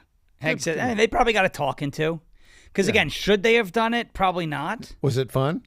Yes. Was it harmless? Yes. Are our guys allowed to have fun? Yes. I guess you don't want to play games with an Apache helicopter. I think he lifted here's my guess. He lifted the suspension. Yeah. And then they had a dinner of steak and lobsters. I'm sure that, I hope, I'll say this. I hope there was some sort of conversation, discipline there, like, hey. Don't do it. Don't do that. But. Fine. You're not suspended. Yeah. Okay. Warning, right? Another bad story from New York. But what do you expect? New York Times. Yeah. You probably haven't seen this. It was, I think, just published. No, it was published yesterday morning. Maybe you have seen it. Republican candidate for New York governor is denied public matching funds. Bruce Blakeman, who is trying to unseat Governor Kathy Hochul, will not receive up to $7 million in matching funds after a 4-3 ruling by a Democrat-led board. And basically, it was just simply an oversight in his filings. So they got him on a technicality, and now he can't have the money. Boom. I hate that state. I mean, really. Is there anything? Can he go outside of that state and outside of that ruling? And I don't think so. Well, he can appeal it to the courts. Yeah. The ruling was a board. Right, it's a state board. Okay. And so he can appeal it. It's the Public Campaign Finance Board. Okay, so he could probably appeal that to the state Supreme Court, then up to the appellate court. The Supreme Court's the lowest court in New York. Yeah, it's weird. It's weird. And then it goes to the appellates, and then the Court of Appeals is the highest court. Yeah, weird. It's strange. The only state with that structure. So he can appeal there, but by the time it makes it up there. Yeah, the race is this year, so... Yeah. That's not good for him. It's not a fair... And what's that race look like right now? Hochul leads in the latest Siena polling, which is... It skews to the left. But Hochul leads by 13. But it's March. I mean, she had a 13-point lead on Lee Zeldin in, I want to say, July and August in 2022. And I remember that campaign real well. So there's time. He's just got to have more name ID. The upstaters got to know who he is. Good guy, great guy. He would do a great job as governor. I just don't know if he's going to have the name ID. At least Stefanik dropped out of that race. Yeah. That was all weird. Yeah, it was very strange. On a Friday, right before the holidays, kind of weird. Yeah. I'm not going to say it. Yeah. I'm picking it up. I'm using my ESP. Yeah. And Yeah. I'm not going to say it. Something. All right. Let's see. What else do we have going on here? Germany stops gas stations from raising prices more than once per day. Okay. You know what they could do to stop the gas prices from going up? Take over the Strait of Hormuz. Yeah, how about they help?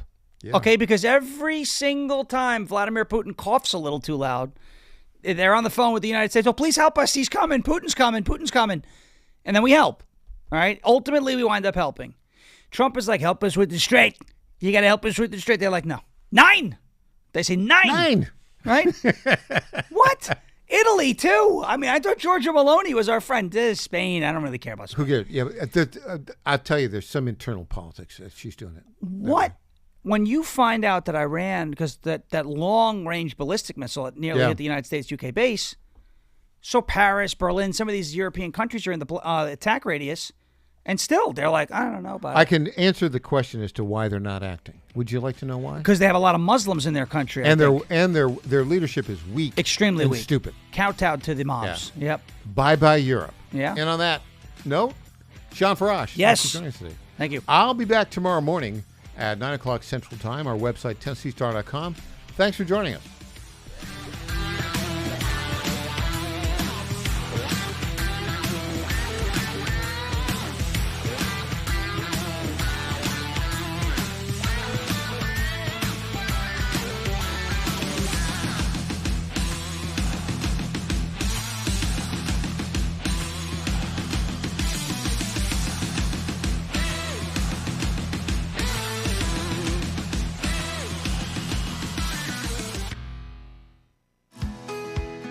This is State Senator Mark Pody. Government is limited to what it is supposed to do.